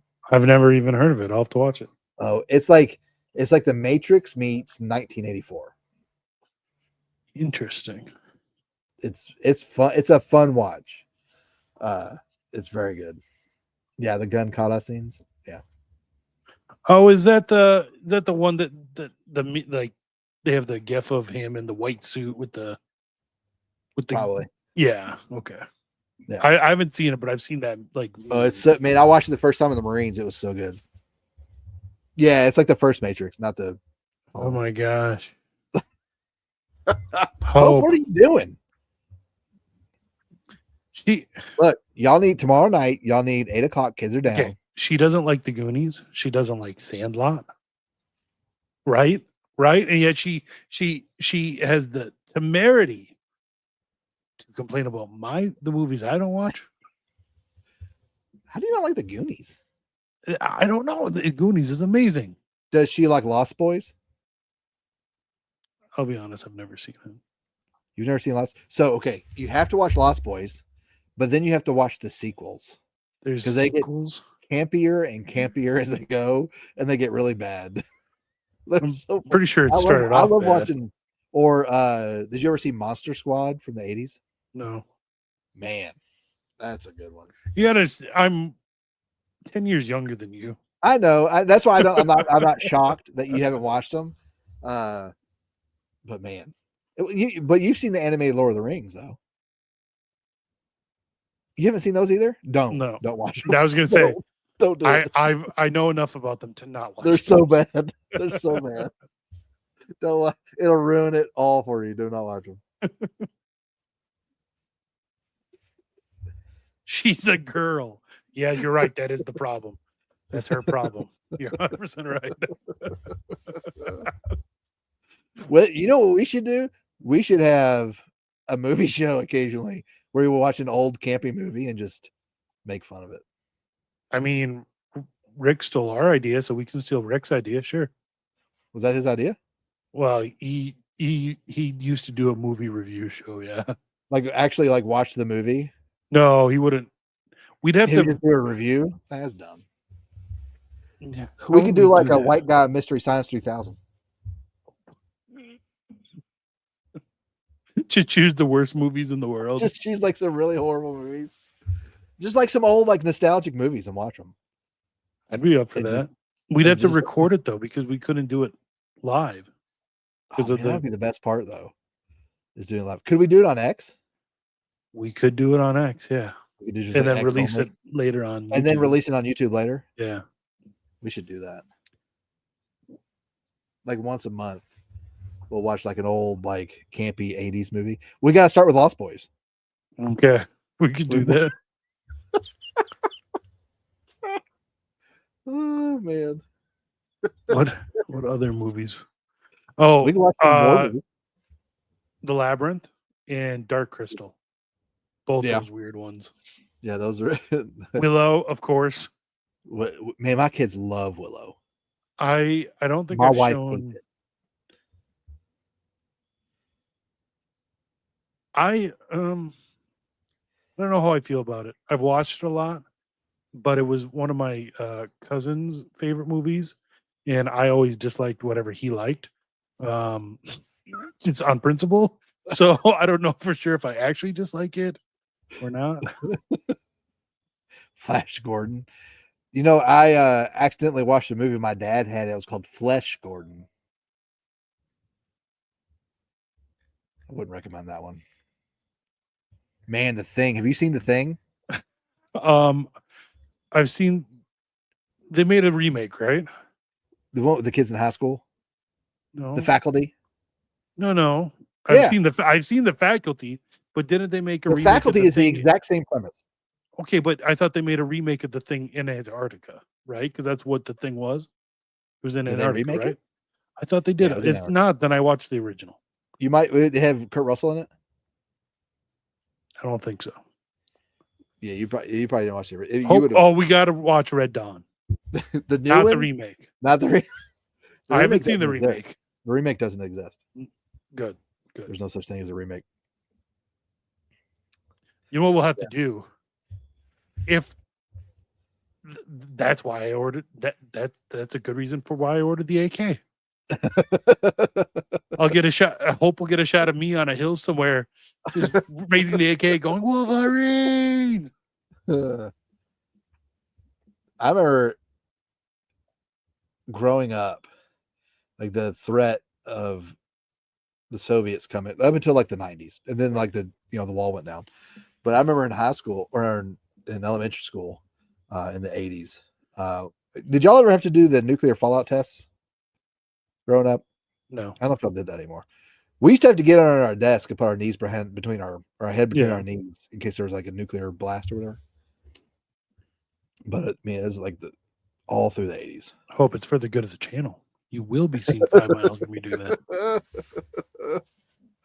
that. Yeah. They turned it into earthquake drills. Like, we don't get earthquakes in Kentucky. We did tornado drills. Do you get tornadoes in Minnesota? Oh yeah. Really? Not where I am now.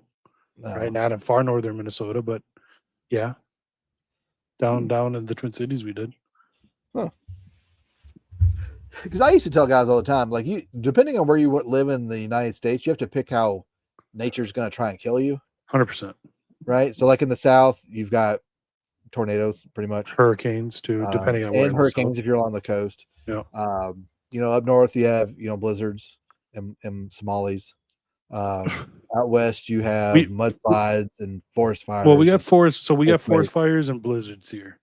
Yeah. We got the opposite ends of the temperature spectrum. You're either going to freeze to death or burn to death. But you just said, like, I've got guys that moved down here like, I've never been in a tornado. I was like, neither have I. Like, I've been here 44 years. Now my wife's mom has. She's been in a tornado. That's why she's scared to death. That's why we have helmets in the house and flashlights and shoes ready to go every time there's a storm coming through. Because she's just scared to death something's gonna happen. So obviously I'm not the skinniest person in the world, so this shouldn't surprise anyone. But thanks to the movie Twister, you know what association I get in my head every time I think of a tornado? Steak and eggs. Because of Aunt Meg or whatever in that scene, and they're all around the breakfast table. Yeah. I hear the word tornado and instantly I'm like, steak. Sounds so good. That's what Waffle House is for, man. Go to Waffle House, get you some nice steak and eggs. I've been to Waffle House twice, and that was enough. Waffle House is great. We love Waffle House. Of the 2 times I've been there, I've only been accosted by a homeless person outside one of the 2 times. Hey, that's only 50% of the time. You're good. You're classing up the joint. Is what it is. Well, so the last time I was there was after Mass in Charlotte. Oh, really? Me, Bobby, and after the SSPX Mass. Yeah, went out to a Waffle House and we're all in our suit jackets. Yeah, me and Saint Longinus, we'll call him. We went to some like barbecue restaurant that was like supposed to be well known. It was okay. We thought about going to that, but it was the opposite way of the airport. So Oh yeah. There's only one cut of steak and it's a ribeye. 100%.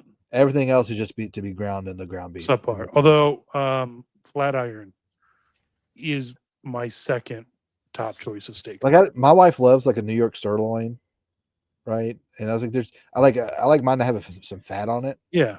But she loves steak though. When we go, there's a hibachi place in the next town over from us, the one with the robots, where the robot uprising will start. I was gonna say, make sure you bring green tip when you go there.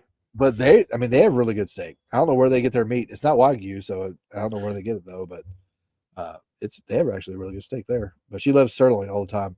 I can't stand it, man. I mean, it's got good flavor, but you're right. It doesn't have the fat.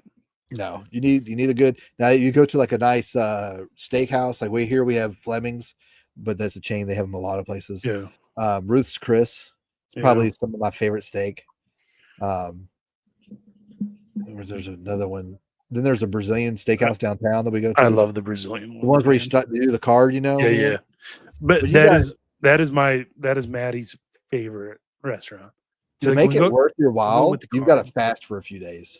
Yes. And then go in there. And the worst part is, I don't know. I don't know if it's because there's a couple different Brazilian steakhouse, but does it have the big like salad table that also has I don't bother with that crap. The right. Well, I'm there to get the meat sweats. I know, but that's the problem. That stuff, it is really good for what it is. Yeah.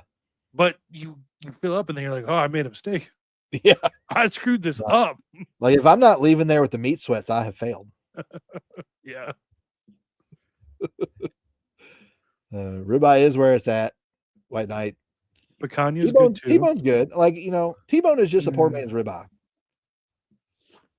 If you can't, get whatever you can. Flatiron, I'm finding it's not as cheap as it used to be because people are realizing it's a good cut. Isn't that the worst? Yeah. It's like bacon. Well, bacon brisket. used to be thrown away. Brisket was trash meat. Yeah. But when everyone got into smoking, now it's expensive. Yeah. When I found out, like, they used to give bacon to the poor people because nobody else wanted it. Well, now bacon's on everything. I have bacon on a donut inside right now. Lobster, they would catch lobster to feed it to the rail prisons and insane asylums. They used to feed it to the rail workers. In fact, the rail workers ended up in the union. One of their negotiating was they're not allowed to be fed lobster anymore because they used to have so much of it. And that's the only thing they would feed the rail workers. All right, I think I'm gonna call it. It's after 9. Yeah, it's been 2 hours and we've talked about. And we even talked about anything? No. Why do you guys hang out with us? This is just like me and Rob hanging out. Y'all get to come along. And what's funny, this has been our biggest live show. There's only 17 now, but we were at 30 at one point. Well, yeah, until we started talking about food mostly. All right, so we'll let this one go. Rob's gonna play y'all the awesome outro video from last time that he kept playing because my internet kept going out.